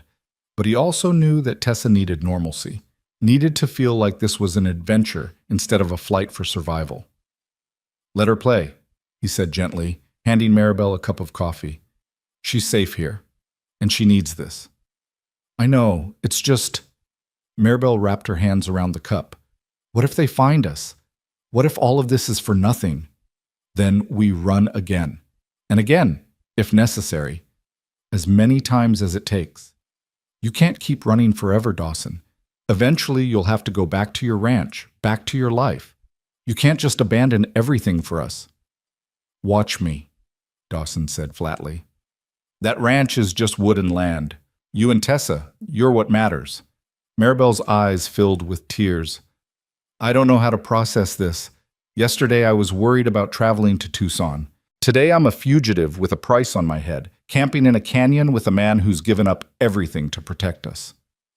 "You're not a fugitive. You're a mother protecting her child." Dawson sat down beside her on the rocks, close enough that their shoulders touched. "And I haven't given up everything. I've just finally found something worth fighting for again. When this is over, if we survive this, what happens then?" It was a fair question. One Dawson had been avoiding thinking about because the answer terrified him almost as much as the danger they were currently facing. "I don't know," he admitted, "but I meant what I said last night. We face it together. Whatever comes next, we decide it together." "Together," Maribel repeated, testing the word like she was learning a new language. Then she leaned her head on his shoulder, and they sat in silence, watching Tessa play in the morning sun, both of them trying not to think about what might be coming. They spent the day in the canyon, Dawson teaching Tessa how to read animal tracks and identify edible plants, while Maribel rested and tried to regain her strength. It was almost peaceful, like they were just a family on a camping trip instead of fugitives hiding from the law. But as the sun began its descent toward the horizon, that peace shattered. Dawson saw them first. 3 riders on the canyon rim to the south, silhouetted against the sky. He grabbed Tessa and pulled her behind the rocks, motioning frantically for Maribel to get down. "Stay quiet," he whispered, his rifle already in his hands. "Don't move." His heart hammered as he watched the riders. They were too far away to identify, but something about the way they sat their horses, deliberate, searching, made his blood run cold. These weren't casual travelers. These were men hunting something. Hunting them. The riders stayed on the rim for what felt like hours, but was probably only minutes. Dawson could see them pointing, discussing something. One of them had a spyglass, sweeping it across the landscape. Dawson pressed himself flatter against the rocks, praying they were hidden well enough, praying the canyon's natural camouflage would do its job. Finally, after an eternity, the riders moved on, disappearing over the ridge to the north. Dawson waited 10 more minutes, barely breathing, before he allowed himself to relax. "Are they gone?" Maribel whispered, her face white. "For now. But they're looking, and they're closer than I'd like." He looked at the sky, calculating. "We'll wait until full dark, then move deeper into the canyon. There's another section I know about, harder to reach, but more defensible." "Dawson, maybe we should..." "Should what? Turn ourselves in? Let them take Tessa?" His voice came out harsher than he'd intended. "No, absolutely not. I was going to say maybe we should consider going to the law ourselves. Get ahead of this. Tell our side of the story before Silas Morrow can twist everything." It wasn't a bad idea, actually. Dawson had been so focused on running that he hadn't considered the alternative, facing the threat head-on with truth as their weapon. "There's a magistrate in Red Rock," he said slowly, thinking it through. "Judge Henry Blackwood. He's honest, or as honest as any man with power gets. He owes me a favor from years back. If we could get to him before Morrow does, make our case, though..." "It's a risk," Maribel said. "Everything's a risk right now. At least this way we're choosing the battlefield instead of always reacting. He looked at Tessa, who was watching them both with scared, too wise eyes. What do you think, kid? Should we go see a judge and tell him the truth about everything that happened? Will he believe us? Tessa asked in a small voice. I don't know, but I think we have to try, because your mama's right. We can't run forever. Tessa was quiet for a moment, then nodded. Okay, but you have to come with us. You have to stay with us the whole time. I'm not going anywhere, Dawson promised. You're stuck with me now, whether you like it or not. A smile flickered across Tessa's face. I like it. The simple declaration hit Dawson harder than he'd expected. This child, who'd lost so much, who had every reason to be bitter and afraid, was choosing to trust him, choosing to include him in her tiny, broken family. Then it's settled, Dawson said, his voice rough with emotion. We head to Red Rock at first light, but tonight, we rest and we plan. Because when we face that judge, we need to be smart about it. That night, after Tessa had fallen asleep, Dawson and Maribel sat by the fire and planned their approach. They would go to Judge Blackwood directly, bypassing the sheriff who might be in Silas Morrow's pocket. They would bring evidence, Maribel's marriage certificate, Tessa's birth record, anything that proved her identity and her relationship to the child. They would tell the truth about the attack, about Jacob's death, about everything that had happened. What if it's not enough? Maribel asked as the fire burned low. What if money and influence win anyway? Then we run again, Dawson said. Canada, maybe? Or Mexico? Somewhere beyond their reach. And you'd come with us? Leave everything behind? Dawson looked at her across the fire, at her determined face, at her hands that never stopped reaching for Tessa even in sleep, at the strength that radiated from her despite everything she'd endured. I told you before, you're what matters. Everything else is just details. Maribel's eyes glistened with tears in the firelight. I don't deserve you. You've got that backwards, Dawson said. I'm the one who doesn't deserve you, but I'm too selfish to care. He stood and walked around the fire to where she sat. She looked up at him, and he saw his own feelings reflected in her eyes, fear and hope, and something fiercer, something that looked like love even though it was too soon, too fast, too impossible to be real. Maribel, he said quietly, when this is over, when we fought our way through this mess and come out the other side, I want to ask you something. But I can't ask it now, not when everything is uncertain. So I'm asking you to wait, to give me time to do this right. Understanding dawned in her eyes. Dawson, wait, he repeated. Please, let me give you more than a proposal made on the run. Let me give you stability and safety, and a real choice, not one made out of desperation. Maribel stood, closing the distance between them. She reached up and touched his face gently, her fingers tracing the line of his jaw. You already give me all of that, she whispered. Every single day you give me reasons to hope, reasons to believe in tomorrow. But I'll wait, because you're worth waiting for. Dawson caught her hand and pressed a kiss to her palm. Then let's survive tomorrow first. Everything else can come after. They stood there in the firelight, holding each other as the stars wheeled overhead and the desert wind sang through the canyon walls. Somewhere out there, danger was hunting them. Somewhere out there, a man with money and power was trying to tear their fragile family apart. But here, in this moment, they had each other. And for now, that was enough. As dawn broke over the canyon, painting the rocks in shades of gold and crimson, Dawson woke them and began preparations for the ride to Red Rock. It was a gamble, walking straight into town when there were people looking for them. But hiding had bought them time to think, and now it was time to act. He saddled the horses while Maribel helped Tessa dress and eat a quick breakfast. The girl was quieter than usual, sensing the tension in the adults around her. Are we going to see the judge now? She asked as Dawson lifted her onto his horse. We are. And I need you to be very brave today, Tessa. Can you do that? I can be brave. I was brave in the desert, wasn't I? You were the bravest, Dawson confirmed. And today, I need you to be brave again. The judge is going to ask you questions about what happened, about the men who hurt your family, about everything. And I need you to tell him the truth, even if it's scary to remember. Can you do that? Tessa's lower lip trembled, but she nodded. I can tell the truth. Mama says truth is always better than lies, even when truth is hard. Your mama's a smart woman, Dawson said, helping Maribel mount her horse. Ready? No, Maribel admitted, but let's go anyway. They rode out of the canyon as the sun climbed higher, leaving behind the temporary safety they'd found there. The journey to Red Rock would take most of the day, and every mile brought new dangers. They might run into Silas Moro's men. They might be arrested on sight. They might find that the judge had already been compromised. But they rode anyway, because sometimes the only way out was through, and because they'd chosen to face it together. The ride to Red Rock was tense and silent, broken only by Tessa's occasional questions about what they'd say to the judge. Dawson kept his eyes constantly scanning the horizon, looking for riders, for dust clouds, for any sign that they'd been spotted. Maribel rode beside him, her face set in determined lines despite the pain he knew she must be feeling from the long journey on horseback.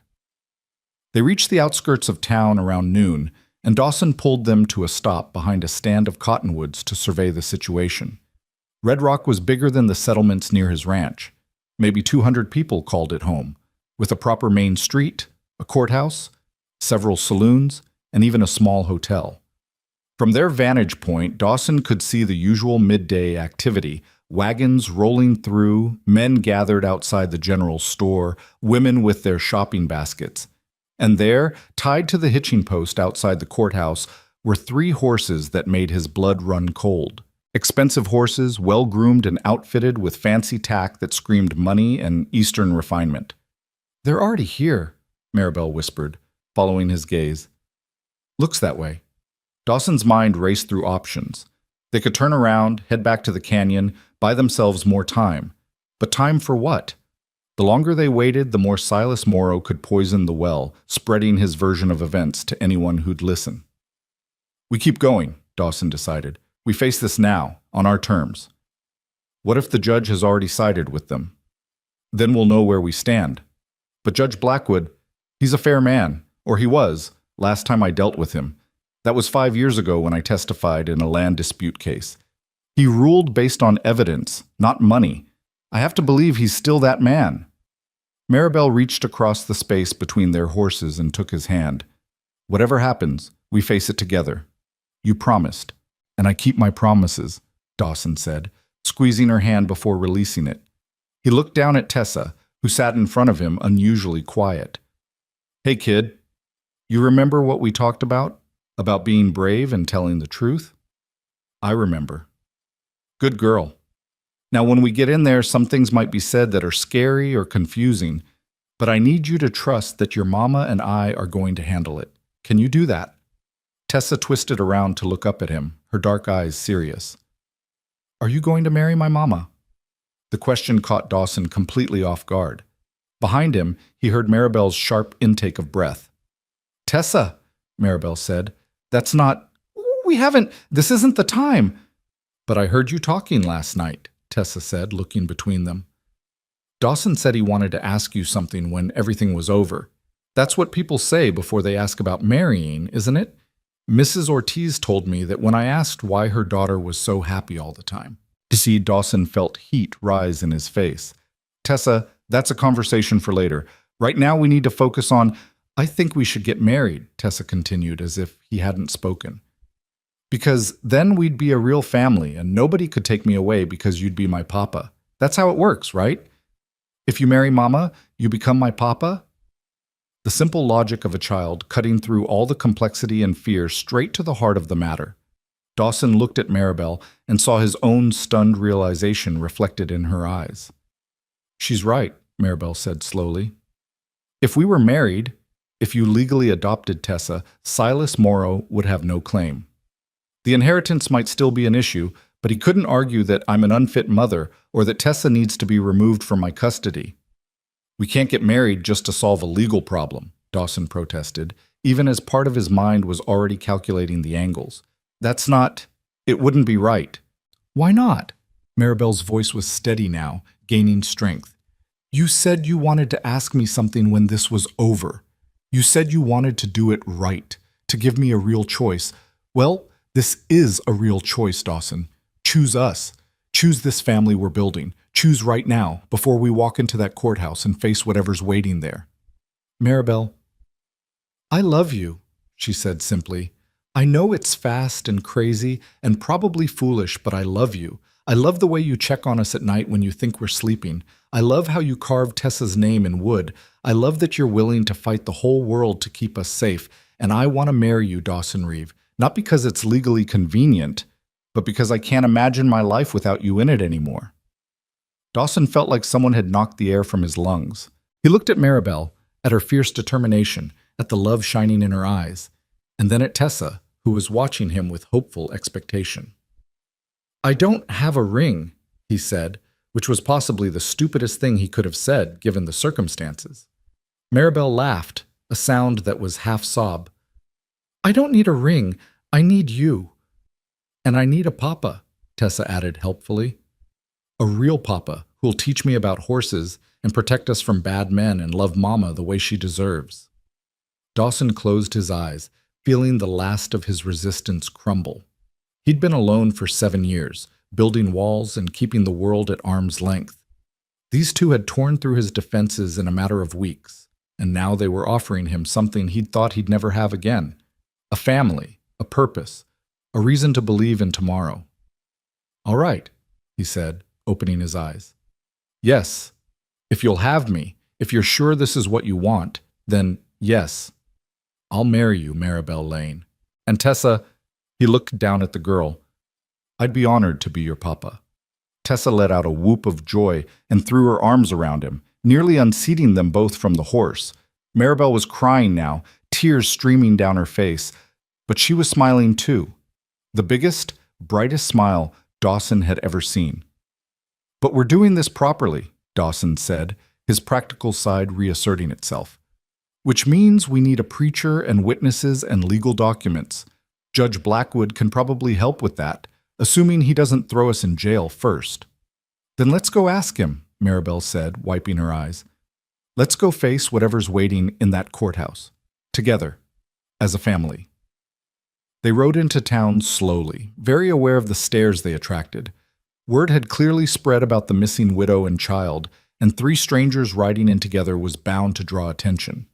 Dawson kept his hand near his rifle, ready for trouble, as they approached the courthouse. The building was 2 stories of whitewashed adobe with a bell tower that doubled as a lookout.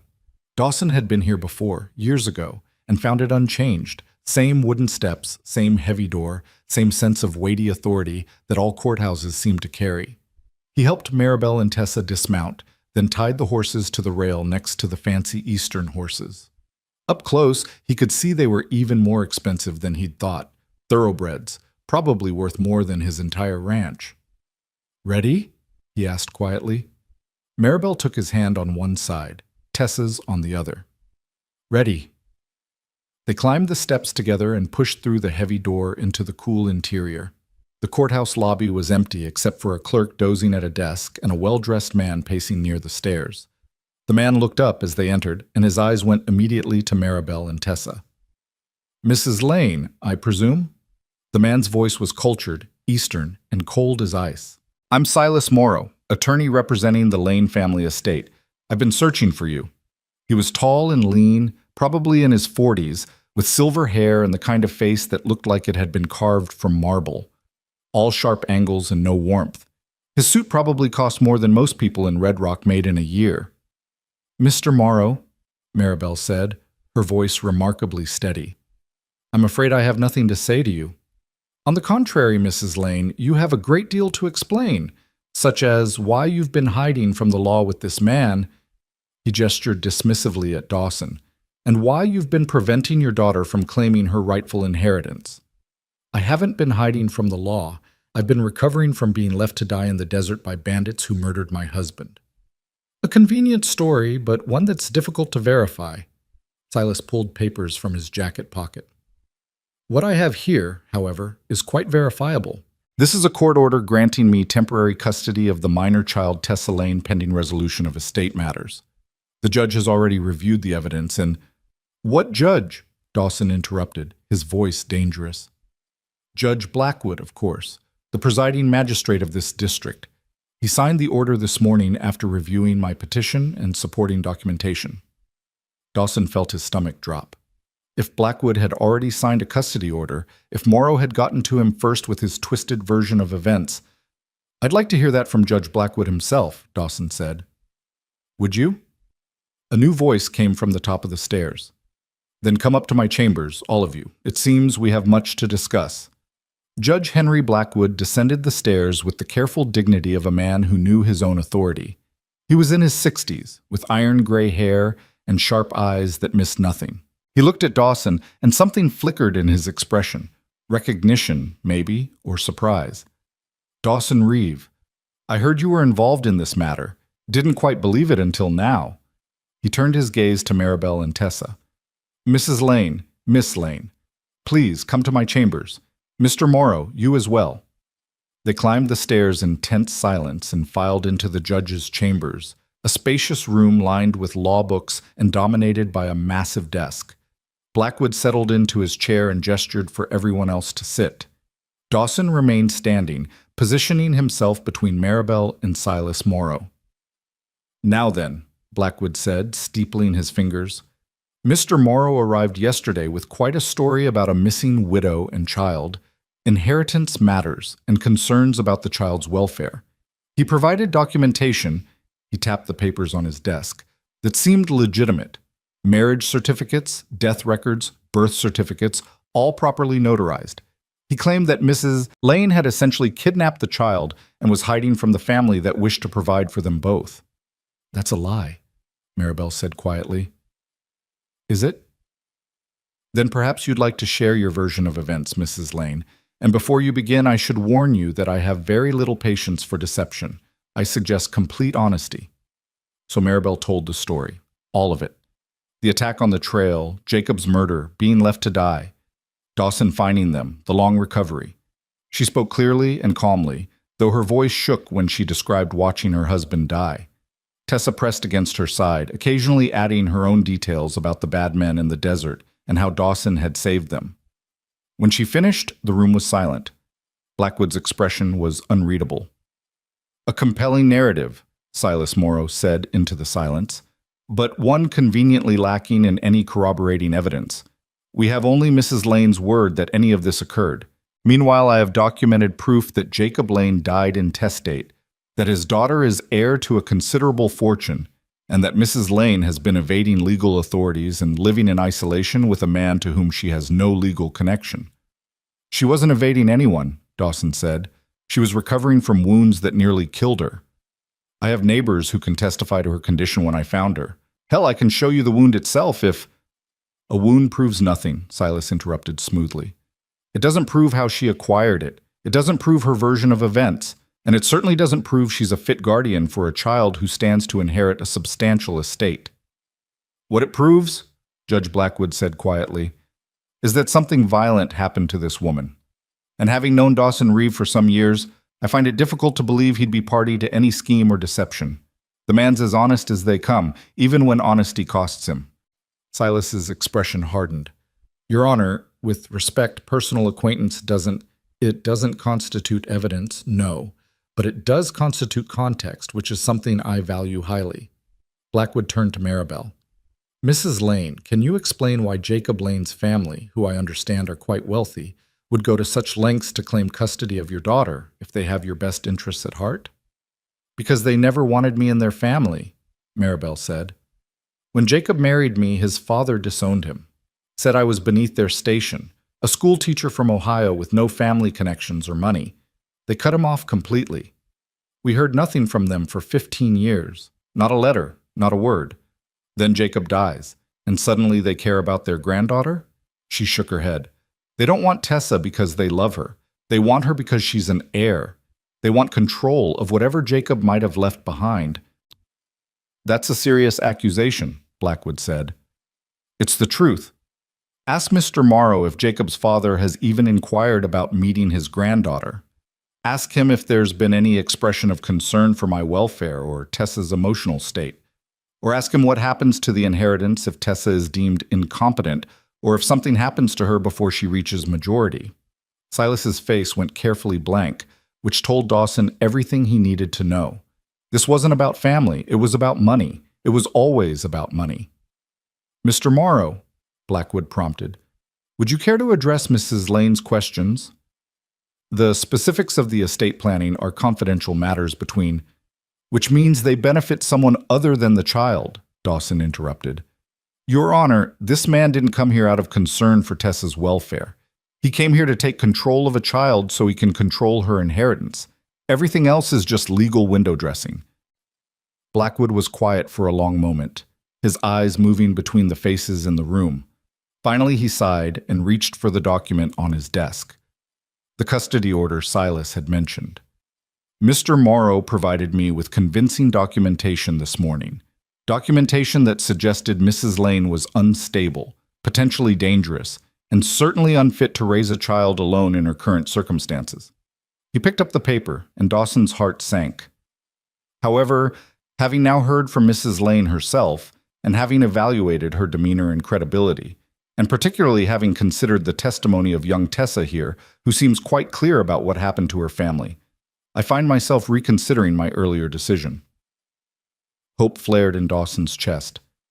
Your Honor, Silas said, his voice tight with barely controlled anger. You signed that order. It's legally binding. You cannot simply— I can do whatever I deem to be in the best interests of justice, Blackwood said sharply. That's what judges do, Mr. Morrow. We evaluate evidence and make decisions. And when new evidence suggests our initial decision was flawed, we correct course. He picked up the custody order and, in a deliberate motion that made Silas go pale, tore it in half. There is no custody order, Blackwood said. Mrs. Lane retains full custody of her daughter. As for the inheritance matters, those are civil issues that will need to be resolved through proper probate channels. But that's a matter for the courts in whatever jurisdiction Jacob Lane's estate falls under, not for this court. Your Honor, this is highly irregular. What's irregular, Mr. Morrow, is you showing up in my district with documents and accusations trying to separate a mother from her child based on nothing more than legal technicalities and wealthy family connections. Blackwood's voice hardened. I don't appreciate being used as a tool for what is clearly a money grab. The Lane family wants access to their granddaughter. Let them petition properly through the right channels. Let them demonstrate genuine concern for the child's welfare. Until then, Tessa stays with her mother. Silas stood abruptly, his face flushed with anger. This isn't over. I'll appeal this decision. I'll take it to the territorial court. The Lane family has resources you can't imagine, and they will not be denied what is rightfully— Get out of my chambers, Blackwood said quietly, before I hold you in contempt. For a moment, Dawson thought Silas might actually argue, but then the lawyer gathered his papers with sharp, angry movements and stalked toward the door. He paused at the threshold and looked back at Maribel. You've won nothing here, Mrs. Lane. This is a temporary setback. The Lane family will have their granddaughter, one way or another. It's only a question of time. Then he was gone, his footsteps echoing down the stairs, followed by the slam of the courthouse door. The silence he left behind was almost painful. Maribel was shaking, tears streaming down her face. Tessa had her face buried in her mother's skirt. Dawson felt his own hands trembling with released tension. Thank you, Maribel whispered. Your Honor, thank you. Don't thank me yet, Blackwood said, his expression troubled. Mr. Morrow was right about one thing. This isn't over. The Lane family has money and influence, and they can make your life very difficult if they choose to. You need to be prepared for a long legal battle. Then we'll fight it, Dawson said, as long as it takes. Blackwood's eyes sharpened as he looked at Dawson. As we? And what exactly is your role in this family, Reeve? I'm the man who's going to marry Mrs. Lane, if she'll still have me after all this. Dawson looked at Maribel, who was staring at him with wide eyes. That is, if Your Honor would be willing to perform the ceremony. Today, if possible. Today? Blackwood raised an eyebrow. That's rather sudden. With respect, Your Honor, there's nothing sudden about it. I've known for a while now that I wanted this. I was just too stubborn to admit it. Dawson turned to face Maribel fully, taking her hands in his. I know this isn't the proposal I wanted to give you. There's no pretty words prepared, no ring, no fancy setting. But I love you, Maribel. I love your strength and your courage and the way you've fought for your daughter against impossible odds. I love how you've made my empty cabin feel like a home. And I want to spend whatever time I have left on this earth making sure you and Tessa are safe and loved and happy. Maribel was crying in earnest now. Yes, she managed. Yes, of course, yes. And Tessa... Dawson looked down at the girl, who was watching him with shining eyes. I want to adopt you legally, make you my daughter in every way that matters. Would that be all right with you? You'd really be my papa? For real? For real? Forever. Tessa launched herself at him with enough force to nearly knock him over. He caught her and held on, feeling her small arms wrap around his neck in a fierce hug. I'd like that very much, she whispered against his shoulder. Papa. The word hit Dawson like a physical blow. Papa. He was going to be someone's papa again. The thought was terrifying and wonderful in equal measure. Well then, Judge Blackwood said, and Dawson could have sworn he saw the corners of the old judge's mouth twitch upward. I suppose I'm performing a wedding today, though we'll need witnesses. Mrs. Henderson, he raised his voice. Could you fetch Pastor Williams and his wife? Tell them we have a wedding that needs performing immediately. The clerk appeared in the doorway, her eyes wide with curiosity. A wedding, Your Honor? Yes, yes, and bring the adoption papers as well. Might as well handle everything at once. 20 minutes later, they stood in the courthouse lobby with Pastor Williams, a kindly man in his 70s who'd married half the territory, and his wife as witnesses. Judge Blackwood presided. The legal documents spread on the clerk's desk. This is highly irregular, the pastor said, but he was smiling. But then again, love usually is. Shall we begin? The ceremony was simple and quick, but no less meaningful for its brevity. Pastor Williams spoke about commitment and faith, about choosing to love someone every day regardless of circumstances. Dawson barely heard the words, too focused on Maribel's face, on the joy and hope and love shining in her eyes. Do you, Dawson Reeve, take this woman to be your lawfully wedded wife, to have and to hold from this day forward, for better or worse, for richer or poorer, in sickness and in health, until death do you part? I do, Dawson said, his voice steady and sure. And do you, Maribel Rose Lane, take this man to be your lawfully wedded husband, to have and to hold from this day forward, for better or worse, for richer or poorer, in sickness and in health, until death do you part? I do, Maribel whispered. Then by the power vested in me by the Arizona Territory and Almighty God, I pronounce you husband and wife. You may kiss your bride. Dawson cupped Maribel's face in his hands and kissed her gently, aware of Tessa watching, aware of witnesses, aware that this moment was changing everything. When they pulled apart, both of them were smiling through tears. Now then, Judge Blackwood said, all business again. The adoption papers. Dawson Reeve, do you swear to take legal responsibility for the minor child Tessa Lane, to provide for her welfare, to raise her as your own daughter, and to protect her rights and interests to the best of your ability? I do, Dawson said, looking down at Tessa. And Tessa Lane, do you consent to be adopted by Dawson Reeve, to take his name as your own, and to accept him as your legal father? I do, Tessa said, bouncing on her toes. Then it's done. Blackwood signed the documents with a flourish. Tessa Lane is now Tessa Reeve, daughter of Dawson and Maribel Reeve. The adoption is final and binding. He handed the papers to Dawson, who took them with shaking hands. Just like that, his life had changed completely. He had a wife. He had a daughter. He had a family. One more thing, Blackwood said quietly, pulling Dawson aside while Maribel and Tessa embraced. Silas Morrow wasn't bluffing. The Lane family will appeal this. They'll try every legal avenue they can think of to get custody of that child. You need to be prepared for a fight. I am prepared, Dawson said. Good. Because they're not going to play fair. Men with that kind of money never do. Blackwood paused, then added, but you've got something they don't. You've got the truth on your side. And you've got me. If they try anything in my jurisdiction, I'll make sure they regret it.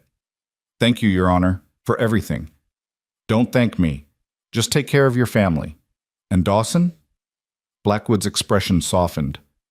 I'm glad to see you found something worth living for again. Maria would have wanted that for you. The mention of his first wife should have hurt, should have filled him with guilt or shame. Instead, Dawson felt only a peaceful acceptance. Maria was part of his past, a part he'd always carry with him. But Maribel and Tessa were his future, and he was finally ready to embrace that. They left the courthouse as a family, husband, wife, and daughter. The sun was bright overhead, and the street was busy with afternoon traffic. Several people stopped to stare at them, and Dawson knew word would spread quickly about what had just transpired.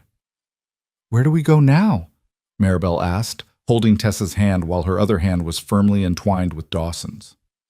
"Home," Dawson said simply. "We go home." They stopped at the general store to buy supplies, proper clothes for Maribel and Tessa, food staples, a few luxuries Dawson had never bothered with when he lived alone. The storekeeper, a woman named Mrs. Patterson, congratulated them on their marriage with genuine warmth. "It's about time someone brought life back to the Reeve Ranch," she said, wrapping Tessa's new dresses in brown paper. "That place has been too quiet for too long." As they loaded their purchases onto the wagon, Dawson spotted a jewelry case in the corner of the store. Inside was a simple gold band, nothing fancy but well made. "How much for that ring?" he asked Mrs. Patterson. "The gold one? $15. It was money he couldn't really afford to spend, but Dawson bought it anyway. Outside, he caught Maribel's hand and slipped the ring onto her finger. "I know I said I didn't have a ring earlier," he said, "but you deserve one. You deserve better than this, actually, but it's a start." Maribel looked at the ring, then at him, her eyes shining. "It's perfect," she whispered. "Everything about today has been perfect." They rode out of Red Rock as the afternoon sun began its descent, heading north toward home. The journey that had been so tense and frightening that morning now felt different, lighter somehow, full of possibility instead of dread. "Papa?" Tessa's voice was drowsy.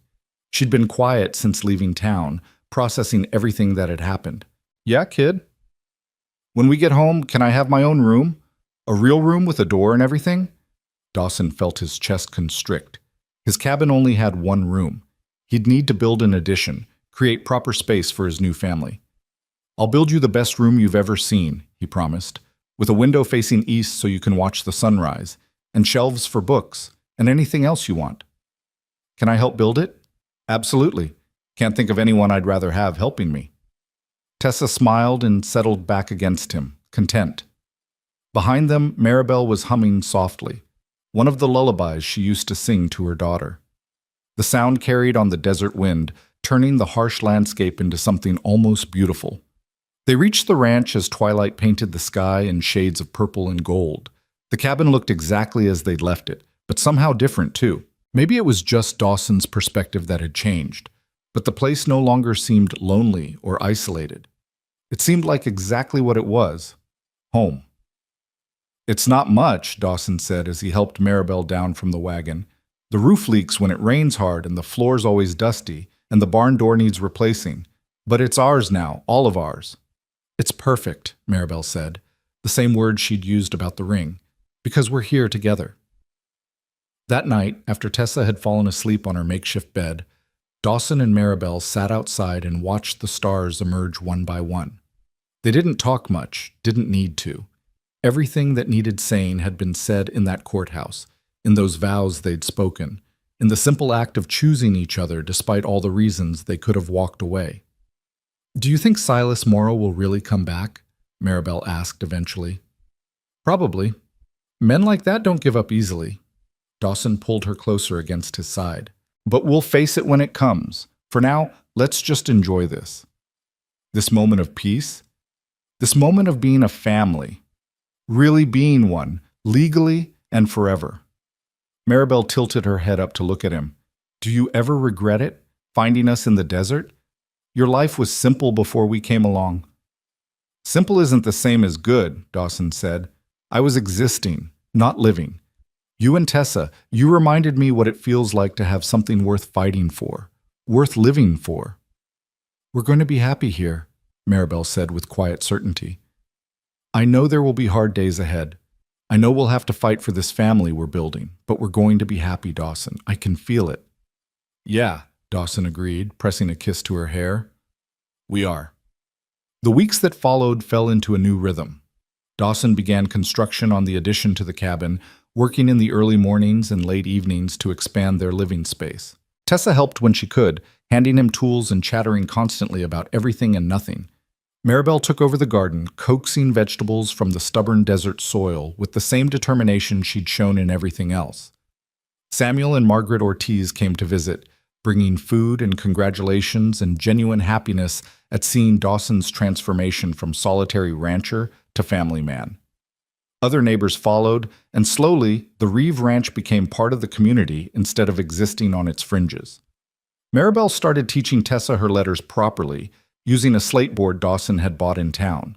But word got around that there was a qualified teacher at the Reeve Ranch, and soon other children were showing up for lessons.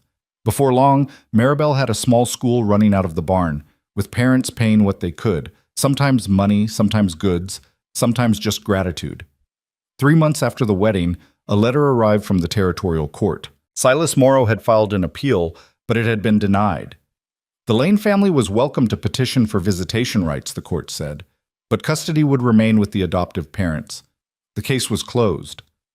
Dawson found Maribel in the garden when the letter came, showed her the official seal and the words that meant their family was safe. She read it twice, then burst into tears. The good kind, the kind that came from relief so profound it had to escape somehow. "It's really over," she said between sobs. "They can't take her. She's ours, really, truly ours." "She always was," Dawson said, holding her while she cried. "The law just finally caught up with what we already knew." That evening, they gathered as a family, the three of them, and Maribel read the letter aloud to Tessa, who was old enough to understand what it meant. "So I get to stay here forever?" Tessa asked.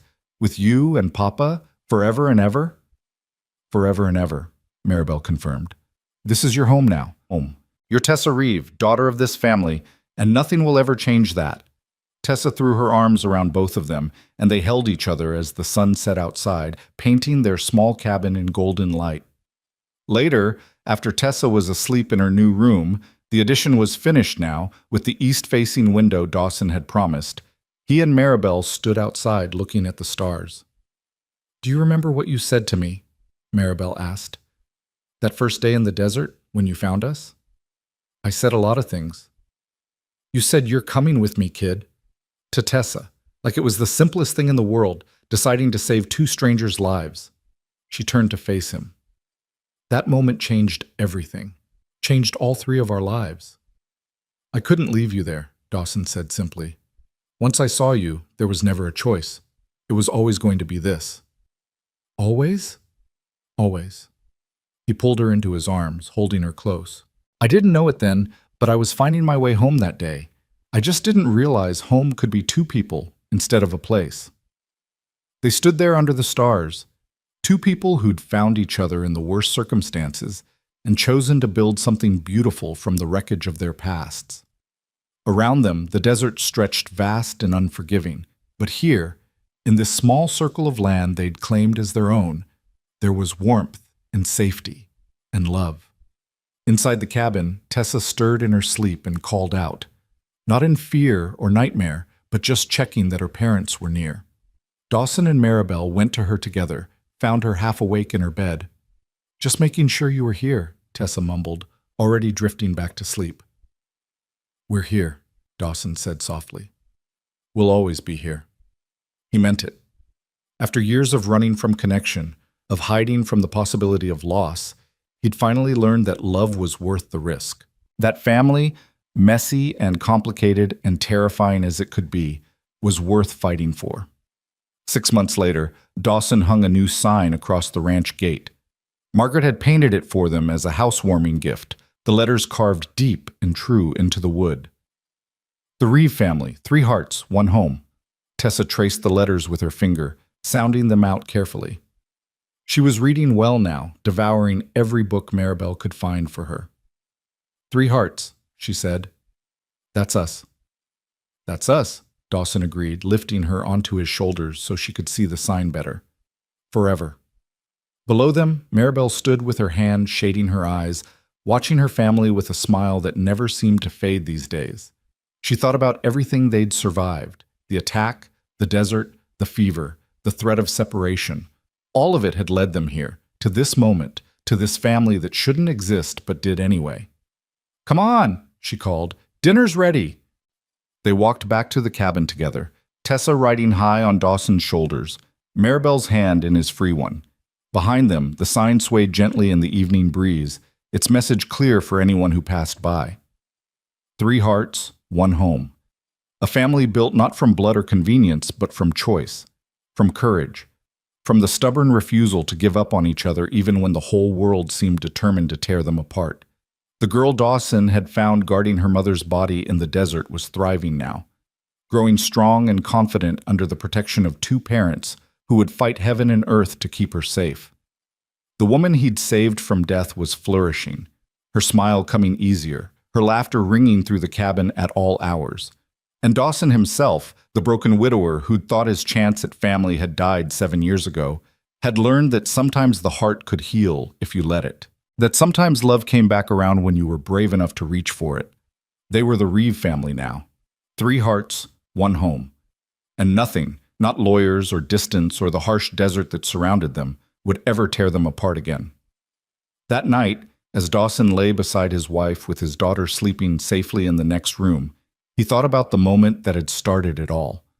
That cry in the desert that could have been ignored, that small girl with her stick and her fierce determination, that choice to say 4 simple words that would change everything. "You're coming with me, kid." Best decision he'd ever made. The end.